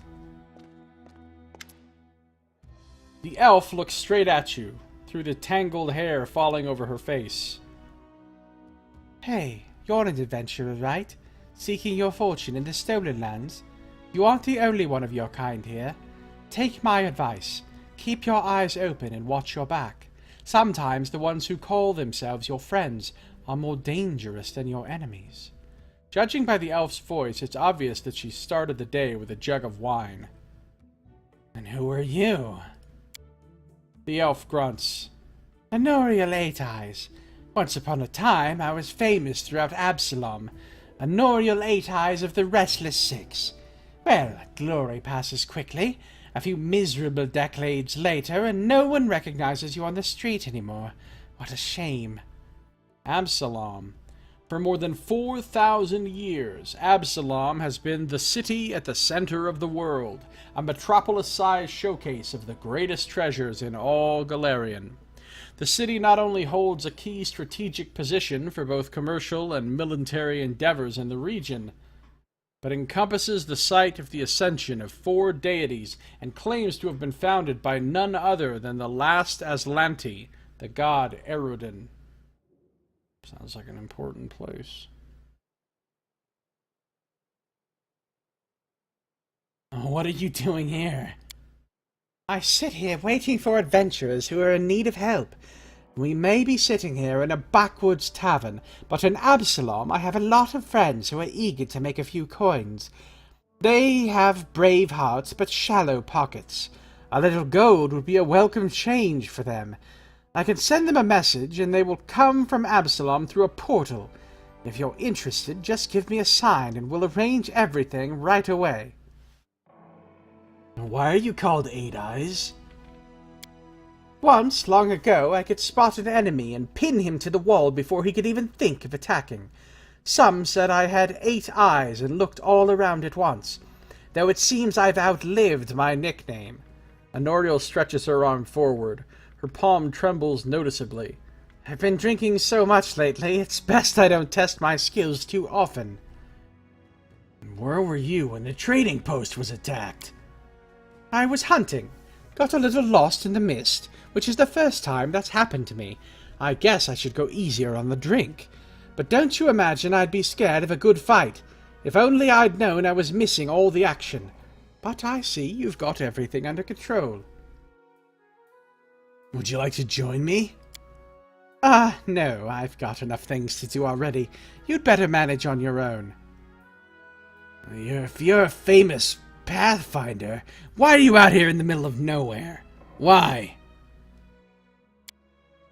You want to know how one could exchange the life of a Pathfinder for this sorry, drunken rat hole? The light in Honoriel's eyes goes out, as if someone had blown out a candle. You lose all your friends because of one scumbag, and then you'll understand. I was the only one to return from the final campaign of the Reckless Six, and whatever is left of me can't be called a seeker anymore.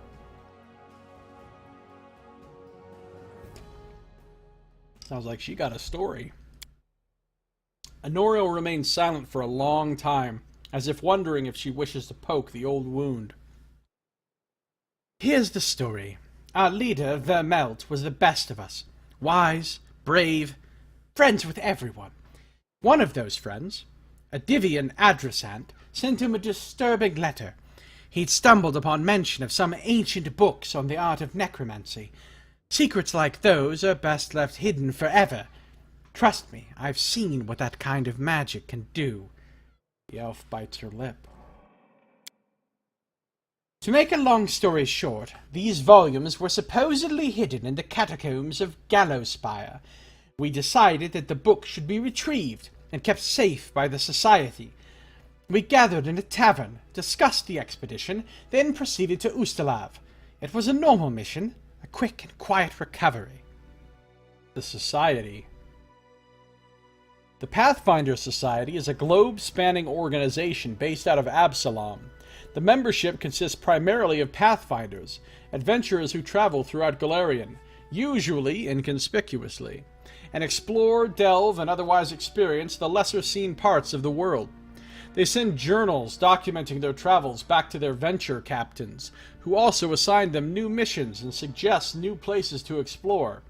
The most exciting and illuminating of these journals are compiled in the Pathfinder Chronicles, an ongoing series of books that collect the history and mystery of Golarion for its membership and the general public. AKA the books that Paizo sells. Pathfinder, it's the name of the game. Honoriel smiles bitterly. But everything turned out to be much more complicated. We barely made it through the Witchgate Forest. All those terrible living trees, undead druids and their arches of bone. It was a miracle we managed to make it out alive. We'd chosen Wrenchurch to stop at. It was marked on Vermelt's map as a safe enough haven to hole up in and lick our wounds. How I wish that had been true. Vermelt was the first to perish. He was attacked by one of the monsters hiding in the stables. He tossed him about like a feather and threw him down an ancient well. The shout echoed for a long time, and I didn't hear the sound of him landing. And then, Honoriel pauses and turns away, hiding her eyes. Enough. I shouldn't have gotten into this. Who am I to stir up others' feelings with all my chatter? We'd better forget about it for now. Maybe I'll tell you some more other time, but not today. Regarding your story... Honorio looks at you silently. Remind me how the last campaign of the Reckless Six began? Alright, so she tells the exact same thing. What happened in Renchurch? The elf shakes her head. I've no wish to fill your sleep with nightmares. When you prove that you can stand firm in battle, that you can achieve victory without losing yourself along the way, then I will tell you of the horrors that awaited us in Renchurch. Alright, let's talk about something else. As you wish. Tell me more about this Pathfinder Society. What exactly are you interested in? Well, what's the purpose of it? It's a school of adventurers. We search for those who are eager to test their skills, and we educate them and give them ideas about where on Golarion they might seek their fortune. They look for forgotten knowledge, secrets, and lost artifacts. They are explorers and pathfinders. We're a sort of mutual assistance club for adventure lovers. We exchange experience, share knowledge, and keep careful records, in case it proves useful to future expeditions. And also we publish books for thrill seekers, and bored urban teenagers from wealthy families. Golarion is the name of the planet. The planet Golarion orbits a yellow sun in the far reaches of the material plane. Third of 11 in orbit, this blue planet contains vast oceans and lush green lands, and is the perfect environment for countless cultures. Indeed, Golarion is the most populous planet in its solar system. Its innately hospitable and life-sustaining environment is presumably the work of the gods, so astronomers sometimes refer to Golarion as the Child. Astronomers of other planets, however, often refer to Golarion as the Cage, in reference to its cosmic role as the prison of the mad god Rovagug, who lies bound at the world's core. That's pretty cool. The planet is the prison of a mad god. What kind of members does this society have? All sorts of adventurers. We have representatives from all races, religions, and beliefs. The Grand Lodge is in Absalom, but there are many smaller lodges throughout Golarion, and the venture captains direct pathfinders to their goals from all across the corners of the world. There are many renowned heroes in the society, and many scoundrels as well, whose service to the society has brought them fame. So, who does this society support? You mean, who does it serve? No one in particular. Pathfinders try not to get involved in the quarrels of others. They serve only the spirit of adventure. And sometimes they happen to save the world. However, that doesn't mean there are no black sheep among the Seekers. Alright. We'll talk more about this later. The society is an interesting community. There is much to tell about it. I need some loyal and experienced fighters. I have friends like that. Just decide who exactly you need, and they will come on my signal. This will cost you 2,000 gold pieces. Yeah, let me think about it. Think as long as you like. I'm not going anywhere. I gotta go. Alright, I ain't got no 2,000 gold, that's for sure. And even if I did have... Oh, I need to sell some stuff. Even if I did have 2,000 gold, I wouldn't spend it on a mercenary. I'll have plenty of party members that I find in the world. For free. Hey, there's my pet Ember.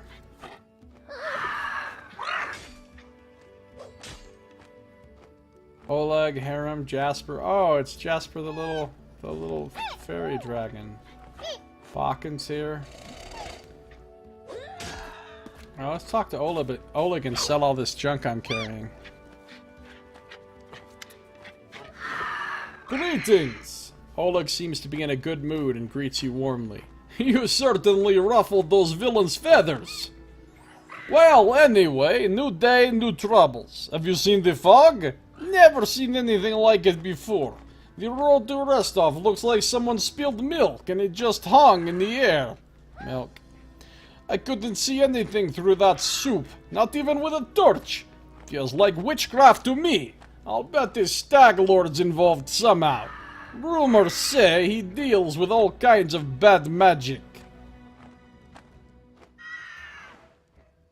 Show me your wares, Oleg. Nothing's too good for such a good person. So he basically has the same things for sale that he had before.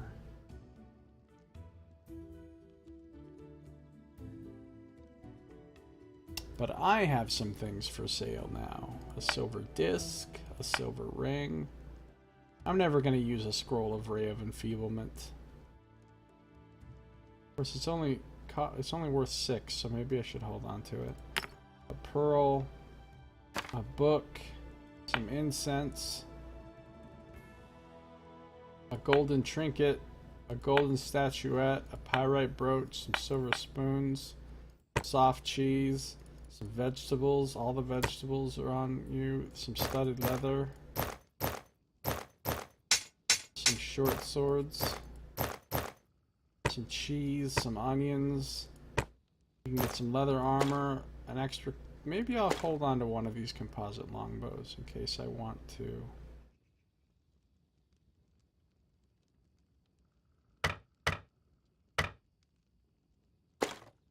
Some other studded leather. Some potatoes. And I think I'll keep the rest of this stuff.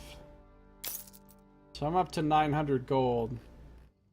Not enough to really buy anything cool.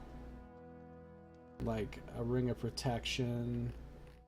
Or the bag of holding. Or some full plate. Or even half plate. I could buy a set of half plate. But I'm not going to right now.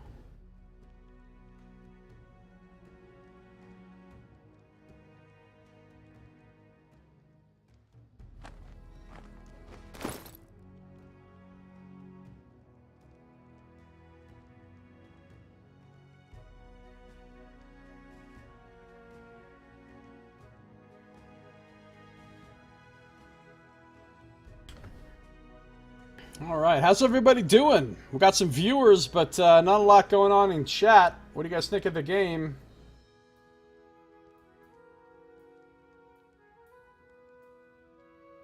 Ruler's Mantle, but I'm still not getting the buff from Ember here, but I guess that's because we're in a non-combat area or whatever. Talk to Oleg some more. Man, it is hard to keep your party encumbrance. Oh, because this is only my encumbrance right now. 400 pounds is what I can carry.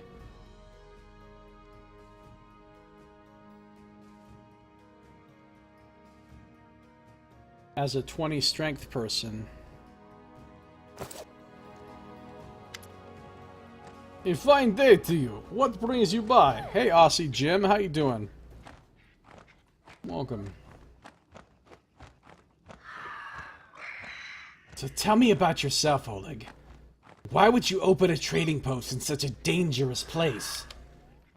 I just dislike the noise. Oleg answers reluctantly. I'm from Rostov. Cities are complicated. Lots of people, and each with their place on the shelf. Bow before this one, fear this other. Don't do business with the third, but be sure to be extra nice to the fourth. And villages are a little better. Everyone likes to stick their noses into each other's business. I just wanted a place where I could be my own master. And so, I ended up here. What else can you tell me about the Stag Lord's gang? Or any other bandits in the area? The other gangs, if they're still here, try their best to keep a low profile. As for the Stag Lord's men, well, the most notable of them are his 3 lieutenants. The oldest one's name is Akiros. He's from somewhere around Taldor. He's fierce in a fight, but from what I hear, he is not cruel by nature. The other 2 are Dovan and Ox. They're usually seen together. Ox is a mountain of a man, with the mind of a 5-year-old, albeit a very mean and bloodthirsty one. He's quite a fan of torture and bloody executions. Dovan, though, that one's a snake in a man's body. I hope to never meet him in the flesh. The rumors about him are more than enough for me. You're full? You just ate 1.5 pizzas? Wow, holy shit, how big were these pizzas? Well, I need to take care of the Stag Lord. Do you know of anything that could help me find him? That's quite a task you've set yourself on. The Stag Lord has a fortress somewhere in the area, but only a few chosen from the most trusted of his rabble are ever invited. The location of the fortress is a heavily guarded secret, and with this fog hanging around, I'd imagine it'd be even harder than fine. 1.5 large pizzas. That sounds like a lot of food, man. I don't think I could eat that much at once. But hey, at least you're no longer hungry. I suppose you could try to follow the trail of those bandits who attacked the post before. They came from the southwest, from the side of the Thorn River. The fortress might be there, or at least some large camp of theirs where you can find information. The Thorn River meanders through the northern parts of the Gnarl Marches. Slow, fetid, and teeming with life, the muddy waters flow sluggishly through flooded lands and dense thickets. The locals dare not drink from the Thorn River, and not just because of the filth or the stench. This sounds really lovely. Ravenous beasts lurk in the murky depths, lying in wait and ready at any time to pull their prey from solid ground down to the bottom of the river. That sounds like the shittiest river of all time. Can you tell me anything else about the Stag Lord? Well, not much. It's not like I sat down and shared a cup of wine with the man, you know?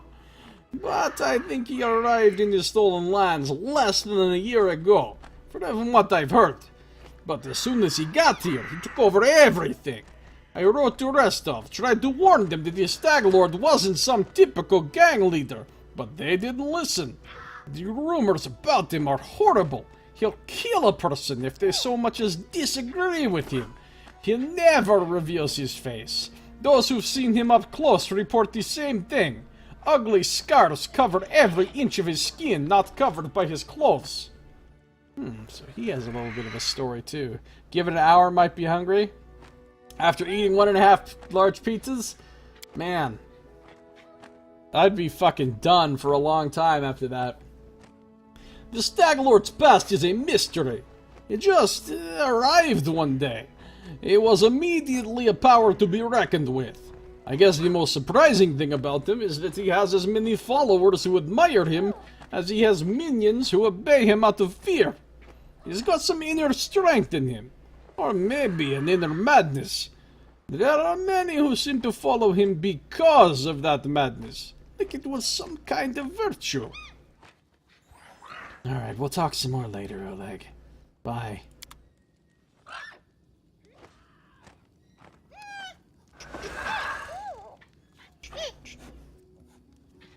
Aaron's here, Jasper's here. I can't talk to Ember. I can't talk to Jasper.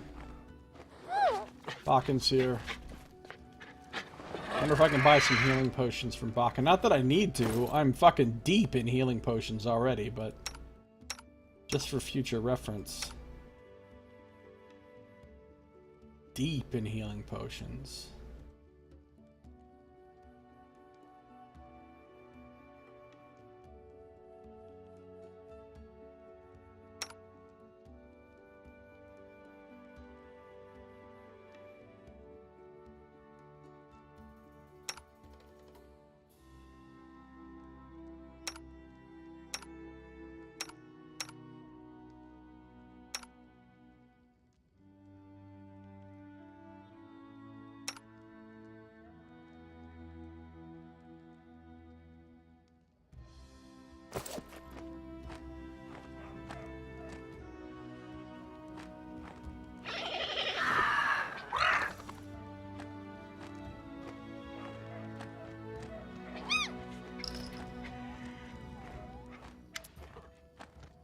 Bakken frowns as he ostentatiously examines the nearest wall, hands in his sleeves.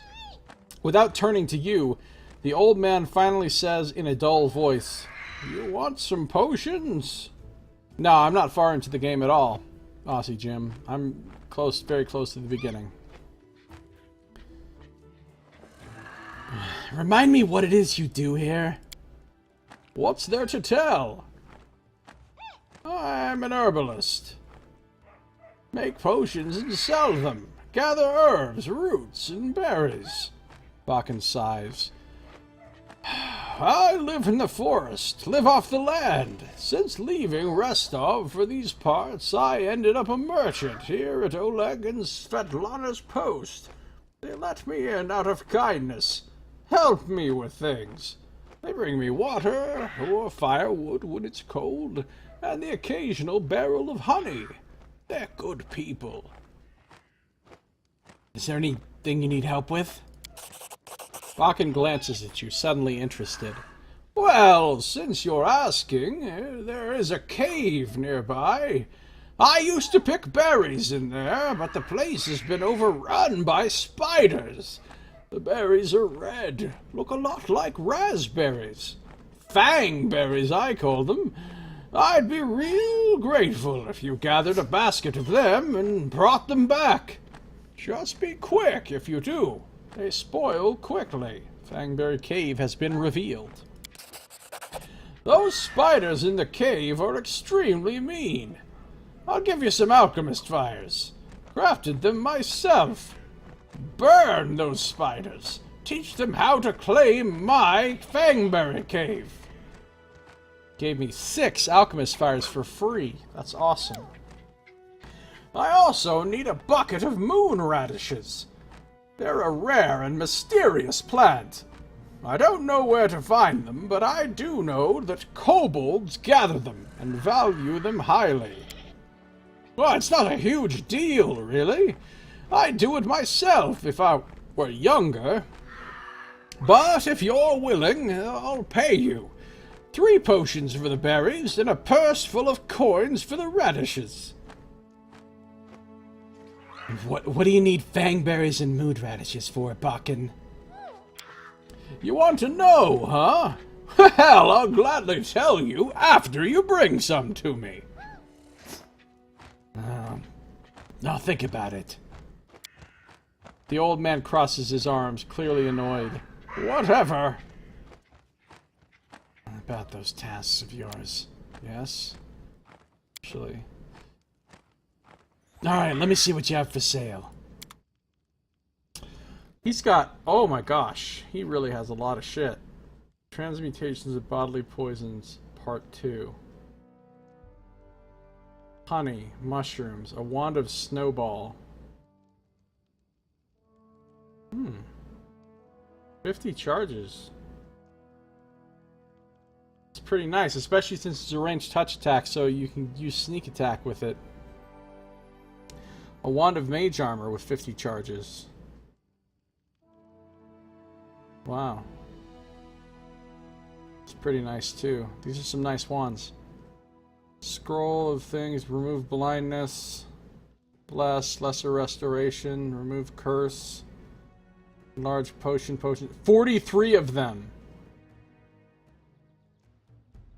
Cure moderate wounds, cure light wounds, those are only 50 gold apiece, that's nice. Blurb. Alchemist fire and acid flask. Acid flasks are only 10 gold apiece.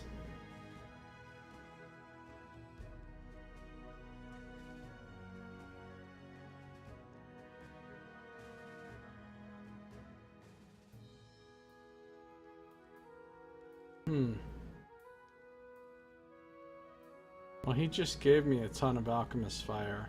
I'm gonna buy a few acid flasks, though. Like... 5.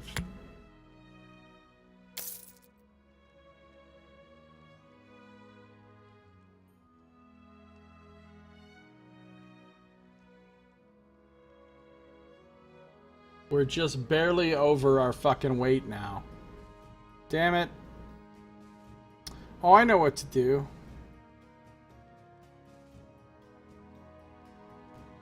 Oh, again, this is for 400 pounds. This isn't going to matter in a second when I have the whole party. Okay. Potion of Blur, Potion of Barkskin.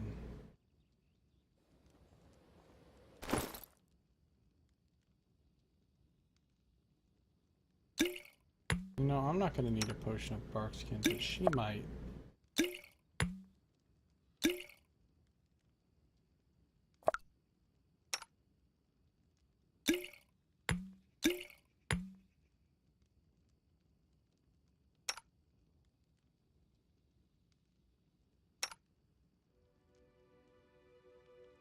Vivisectionist Fighter. Barbarian two-handed fighter. Cleric. Bard rogue.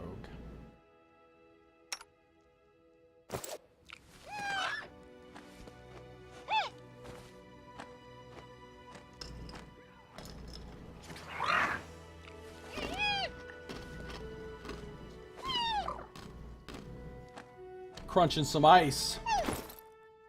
That ice crunching.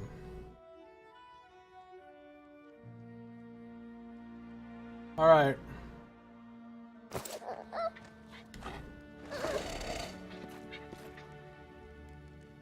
Talk to Bach and I'll talk to Oleg. I'm going to talk to Harem here in a second.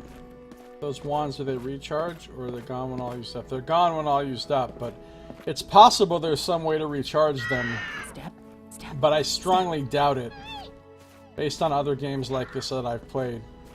You probably can't recharge them.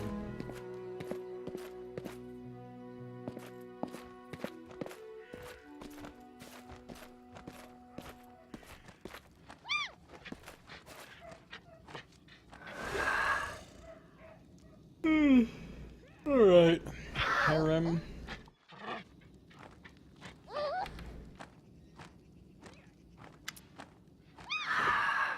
Harem pulls his beard, muttering something that could be either prayers or curses. Upon noticing you, he winces.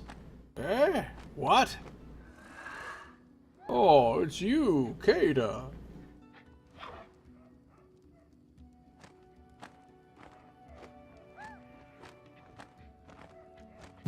Did I startle you? I'm sorry. Oh no, that doesn't matter. I was just contemplating the futility of existence and the worthlessness of the universe. The ways of Grotus are great. My humble mortal mind cannot fully grasp them, but I do what I can. Harem smiles apologetically. Grotus is the god of the end times, a sentient and cruel moonlet that looks down upon the boneyard and waits for the last living soul to die. When Pharasma judges the last soul after the last living body dies on the material plane, Grotus will descend to the boneyard and move onto the material plane to clean up and pack the dust away for another reality. No one really knows what Grotus is going to do once the last soul is judged, but it is generally accepted that it will not be pleasant.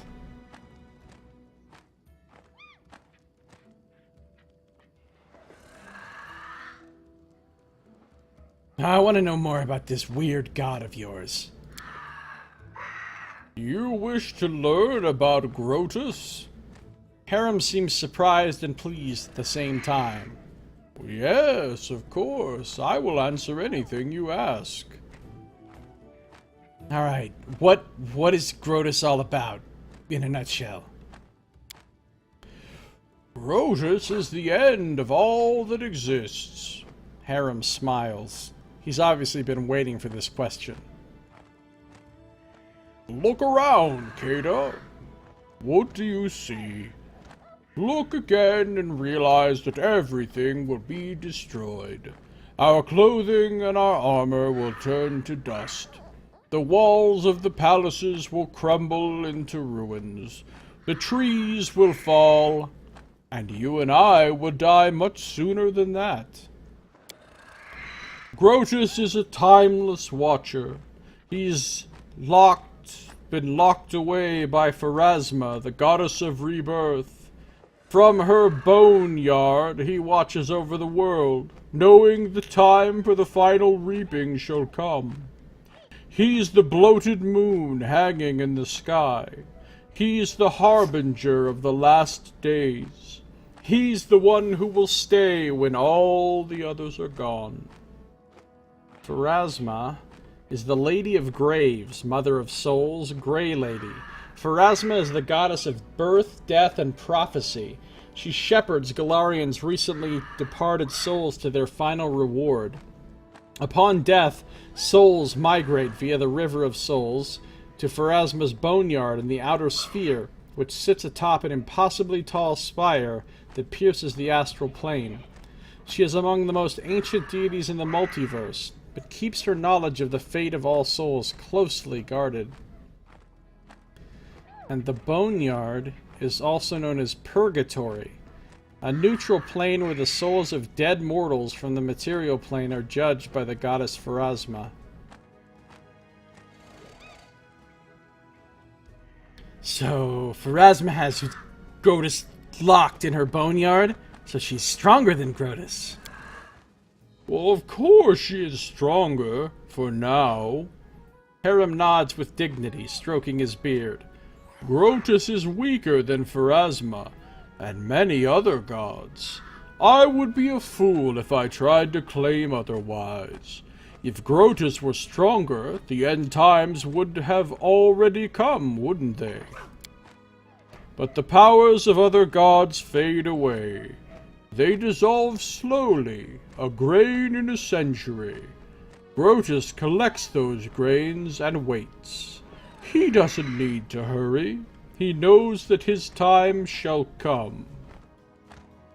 Well, usually clerics can speak to their gods.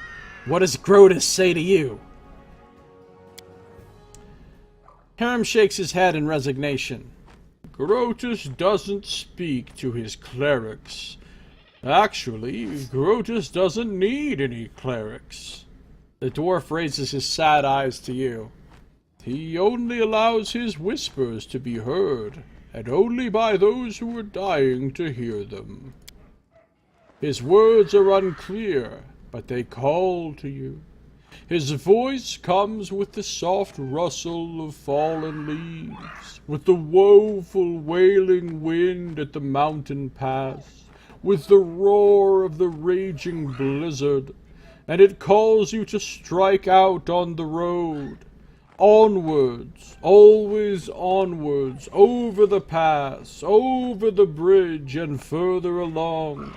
Up ahead, where the edge of a grey robe flashed, and a candle sputtered for the last time before dying. Onwards, always onwards, until your feet can no longer carry you.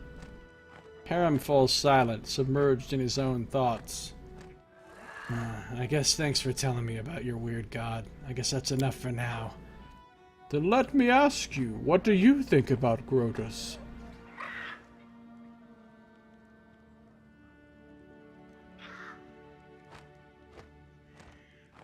Yeah, to be honest, I don't want to have anything to do with him. Harem sighs. Your denial means nothing, Keda. The end will come either way. But there is still time to talk further about it. After all, that's why I travel in your company. So, what else can you tell me about dwarves? Most dwarves are self-satisfied, stubborn fools serving Torag.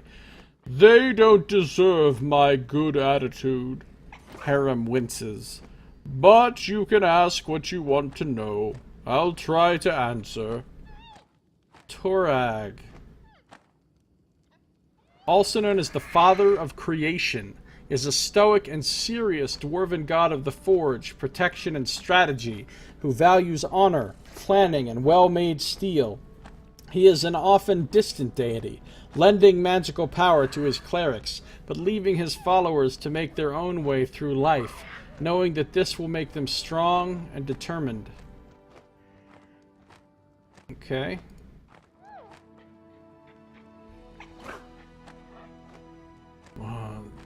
Have the dwarves always lived on the surface?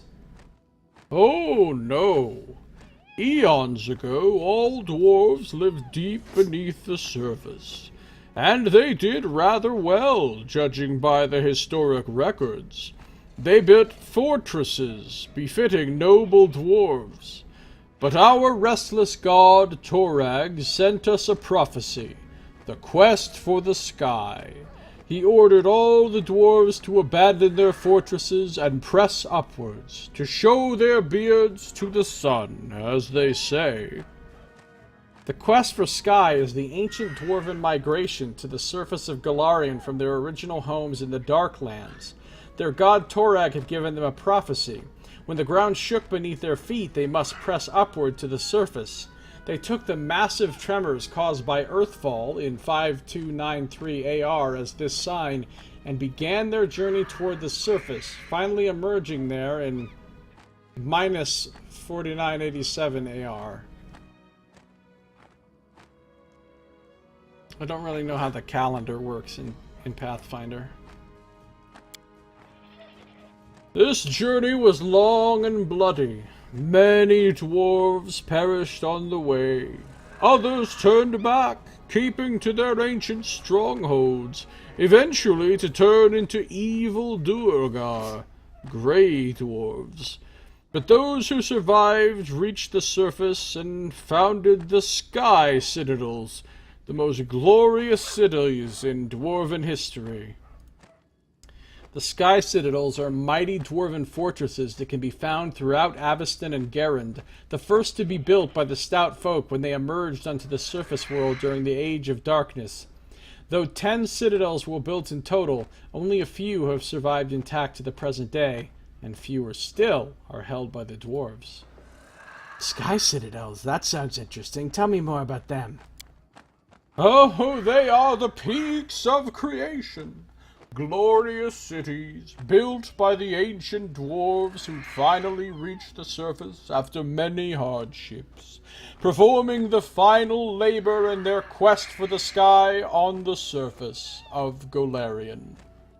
Harem's eyes glitter with admiration. They are steadfast, tall, magnificent. They are beautiful. The 10 citadels were built by dwarves, but we've managed to keep only a few. The citadels crumbled, and the orcs, sworn enemies of our people, trampled their blessed streets and ruined the gorgeous palaces of the ancient kings. Harem's eyes grow misty with tears. These were heavy losses, and a disgrace to our people, Keda. High Helm is the jewel of the citadels that remain. It is located in the heart of the mountains, and the heart of every dwarf. Yes, my heart too. High Helm is among the ancient and expansive dwarven settlements recognized as a sky citadel. Constructed during the Age of Darkness within and beneath lofty Emperor's Peak in the Five Kings Range, it has remained the center of dwarven culture on Avestan for millennia. There is a dwarven saying that, if an enemy reaches High Helm, every dwarf from all corners of the world will come to defend it. Harem casts a sad glance at you. I'd be there too, but not to help the Citadel's defenders. I'd be there to witness the fall of our people with my own eyes, and mourn it. I would fall upon the cold stone and raise my final prayer to Grotus.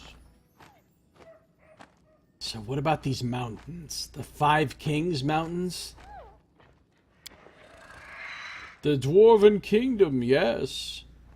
Well, it's to the south from here. It's survived many trials, and there will be more yet to come. Aram strokes his beard, contemplating. Yes, Blode, the lore does seem interesting. Pathfinder is kind of like a Forgotten Realms kind of thing. Yeah, it's its own world that was developed by Paizo, which is another company. Basically how it works is they started making modules for 3.5 D&D under the open gaming license back when 3.5 D&D was the new thing. they're a separate company from Wizard of the Coast. They started making their own third-party, independent products. So they started developing their own game world, and eventually they worked it all around into its own role-playing game called Pathfinder. That's basically like an alternate version of D&D 3.5 with their own world that they've developed an enormous amount of lore for. I mean, there are about 1 million Pathfinder books now. About 1 million. So they've developed an enormous amount of lore for it. And I don't know really anything about the Pathfinder lore because I've never played Pathfinder. So, I mean, I know a tiny, tiny bit, but for the most part, it's all new to me. Whereas, like, Forgotten Realms is old hat to me. I know, I've been playing Forgotten Realms stuff since the beginning of time, basically. There is no unity among the dwarves, Keda. The 5 kings rule over our people. They sit on the thrones of the 5 greatest cities, and with every passing day it grows harder for them to come to any agreement. The only thing uniting the 5 kings' mountains is the sky citadel of Highhelm, the great dwarven fortress at the mountain's heart. The 5 Kings Mountains are tall and imposing peaks, rich with ore and iron bloom mushrooms. Heavily populated by dwarves, they are the largest center of dwarven culture on or beneath Golarion. Highhelm, the largest dwarven city on Golarion, is located under one of its peaks. I guess that's enough about dwarves for now. What else would you like me to tell you, Keda? Alright, so I want to know about you. Like, your past. Well, my life is divided into 2 parts. The first was filled with blind wandering, doubts, and attempts to serve Torag. The second part began when I accepted Grotus into my soul and received a clear vision of the world. What exactly would you like to know? Well, where are you from? My life story began in Larad, a city of dwarven clerics and acolytes. They serve Torag and the other dwarven gods. Torag's brothers, Angrad and Magrim, Torag's wife, Folgrit, his daughter, Bolka, his sons, Grundenar, Coles, and Trud, and also Torag's sister, Drangvit. Harem curves his lips in contempt. I wouldn't be surprised if they built a temple to Torag's pet dog. Nice. Pet dog god. Sorry, I let myself get carried away. Harem sighs and pulls his beard several times. Larad is the 2nd largest dwarven city in the 5 Kings Mountains. It's built up around numerous temple caverns, which serve as places of worship for all the dwarven gods. Many pilgrims from every corner of Golarion come to Larad to pray to their gods. Some remain to live there. Temple caverns. This city is simply imbued with faith. You can't swing a dead cat without hitting a cleric. It's no surprise, inspired by the aura of this city, that I decided as a young boy to dedicate all my efforts to becoming a cleric of Torag. Ah, he tried to serve Torag once, huh? Not just tried. It was a burning passion. I craved it by day and dreamt of it at night. Harem shakes his head as if amazed by his own stupidity. You see, Keda, from my first days, I felt the presence of the god at my back. I heard his whispers and felt his power, though the nature of this power was unclear to me. I thought Torag himself was trying to speak to me, and I did all I could to understand his words. Oh, what a naive fool I was! I had no idea that Torag, that uncompromising, conceited god, glamorized by all dwarves, was capable of betrayal. He turned away from me, Keda. He left me in the hour when I put all my hopes in him and desperately needed his support. Torag is the god of craftsmanship, so every follower, especially the clerics, must smith their own suit of armor. The day when this work is finished is like the second birthday for a dwarf. He's newly born in the eyes of Torag. Harem sighs heavily and falls silent for a time. My second birthday never came. I couldn't make armor. Not even a sword. Not even a simple nail. My hammer smashed my fingers and fell on my feet. Molten iron burned my hands. The clerics laughed as they healed me. They used to say I was cursed by Torag. So finally I gave up any attempt to please the betrayer god. Okay, wait, so because you sucked at crafting, that equals you were betrayed by God? Just saying, bro. Own your shit, Harem.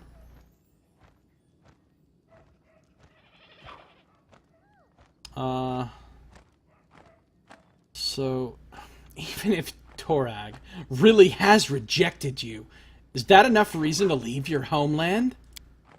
You don't know much about dwarves. Harem lets out a sad sigh. How can a dwarf cursed by Torag go on living in a city where every single soul bows to Torag? I was alone, disgraced, humiliated, insulted. A lone tear glints in the light before sliding down Harem's cheek and hiding in his beard. Man, this guy's kind of a whiner. I was trying to drown my sorrows in drink, but even the owner of the cheapest pub on the road would laugh at me while he put those mugs in front of me. I couldn't take it any longer. I wanted everything to end. But there was one thing that kept me going and prevented me from ending my life. I could still hear that divine whisper behind my back. It was yet faint. It took a long time before I could hear it clearly. But having heard it once, I could never forget it. It was clear that none of Larad's deities favored me, so I left the Five Kings Mountains and went out searching. I didn't think dwarves ever worshipped Grotus. How did you learn about him? Oh, but that blessed day was the beginning of a new life. Alone and abandoned by all, I spent many dull hours in a filthy tavern by the roadside. I don't recall the town, nor even the country. I had no money. In fact, all I had was a hunk of stale bread. I was weary and almost fainting from hunger. And that was the moment when the whisper from my god became more clear. It was like he was calling me. At last my sufferings had come to an end. It was a miracle, Keda, and I had paid full price for it with my torments. I couldn't control myself. I walked out of the tavern and straight into the nearest forest, and there I found the ruined temple of Erodin, the lost god. Several figures clad in robes were holding a silent service there, a service to a god I knew nothing of. None minded when I stood beside them. For the first time in my life I felt myself at home. Eredin was the immortal Aslanti who raised the Star Stone from the bottom of the Inner Sea in 1 AR, and in so doing founded the city of Absalom, and ascending to godhood. Prophecy told of his return to Galarian, and the beginning of a new age of glory. On the eve of his return, however, his clerics were cut off from his power, and terrible storms racked the world. Now presumed dead, Eredin's demise ushered in the current age of lost omens.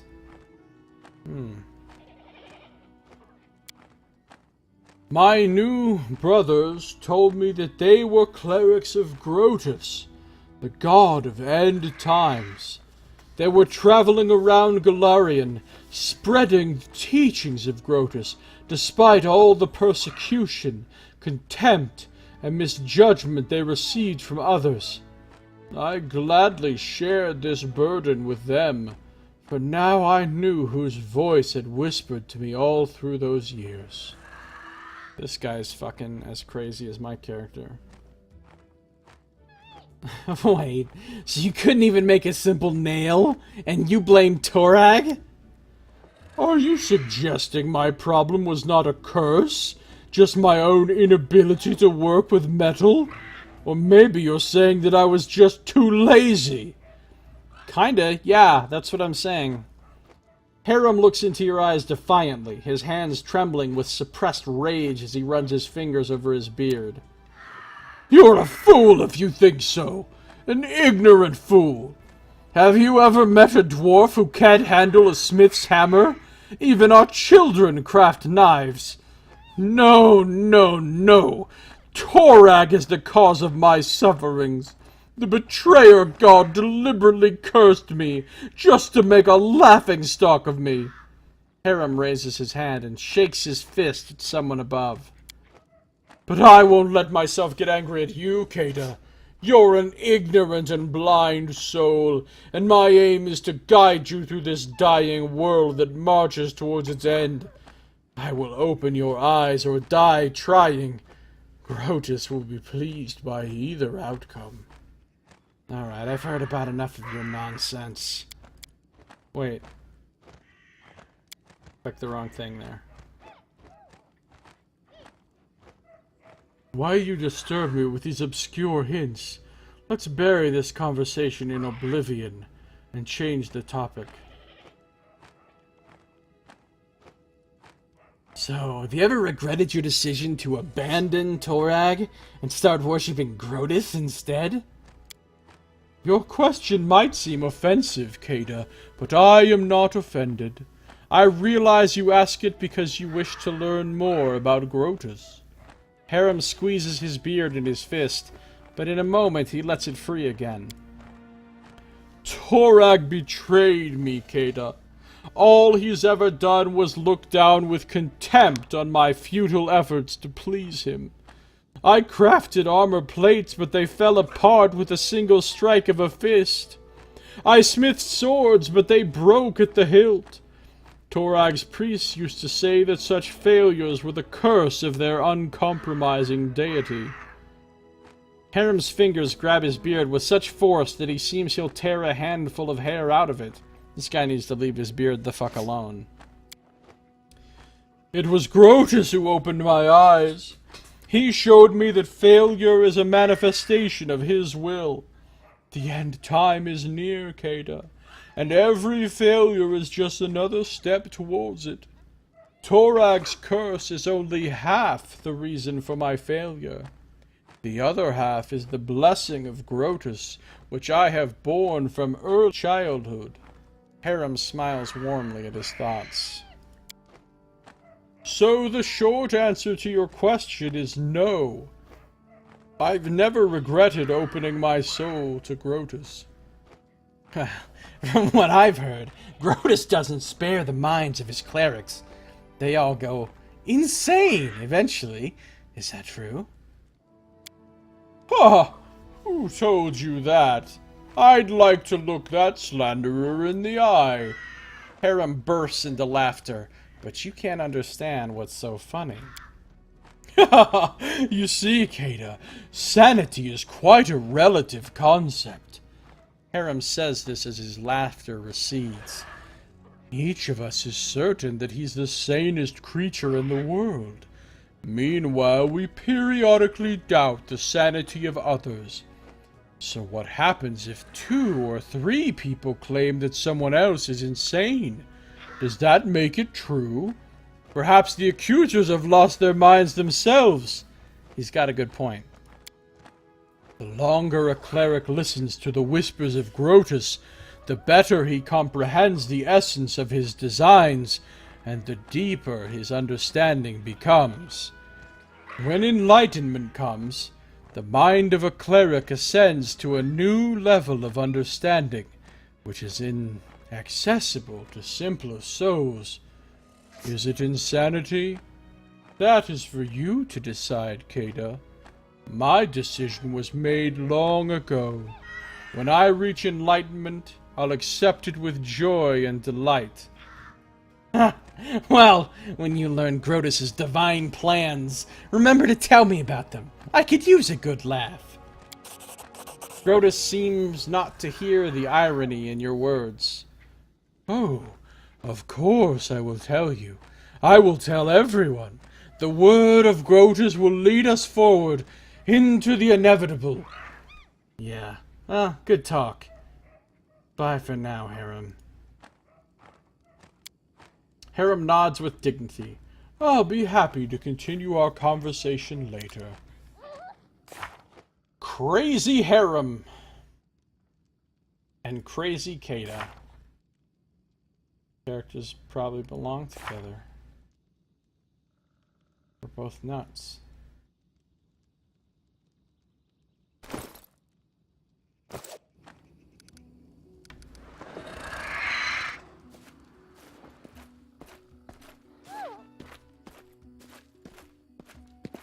Keeps things interesting, yeah. What's in wait for me there, I wonder?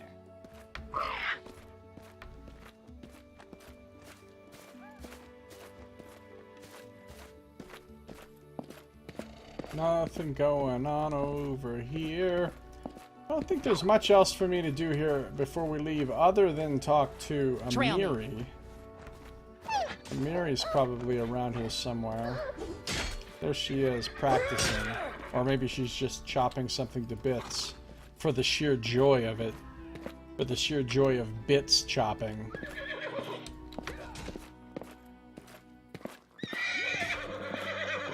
The walls of the old fort have been renovated recently, but they're not finished yet. Steps. A training mannequin. A dog. Whose dog is this? Hello, dog.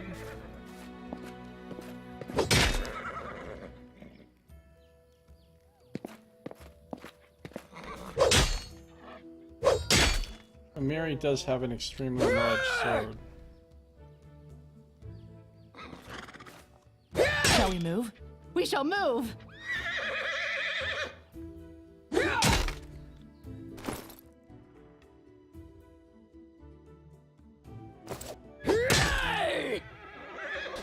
Like Amiri? Yeah, she's really cool.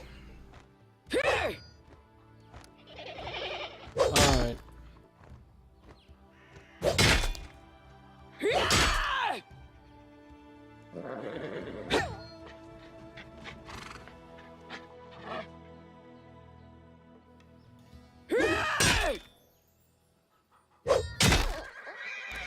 Well, folks, it is time for me to take a break. If you're watching on YouTube, this episode is now at an end. So thank you for watching.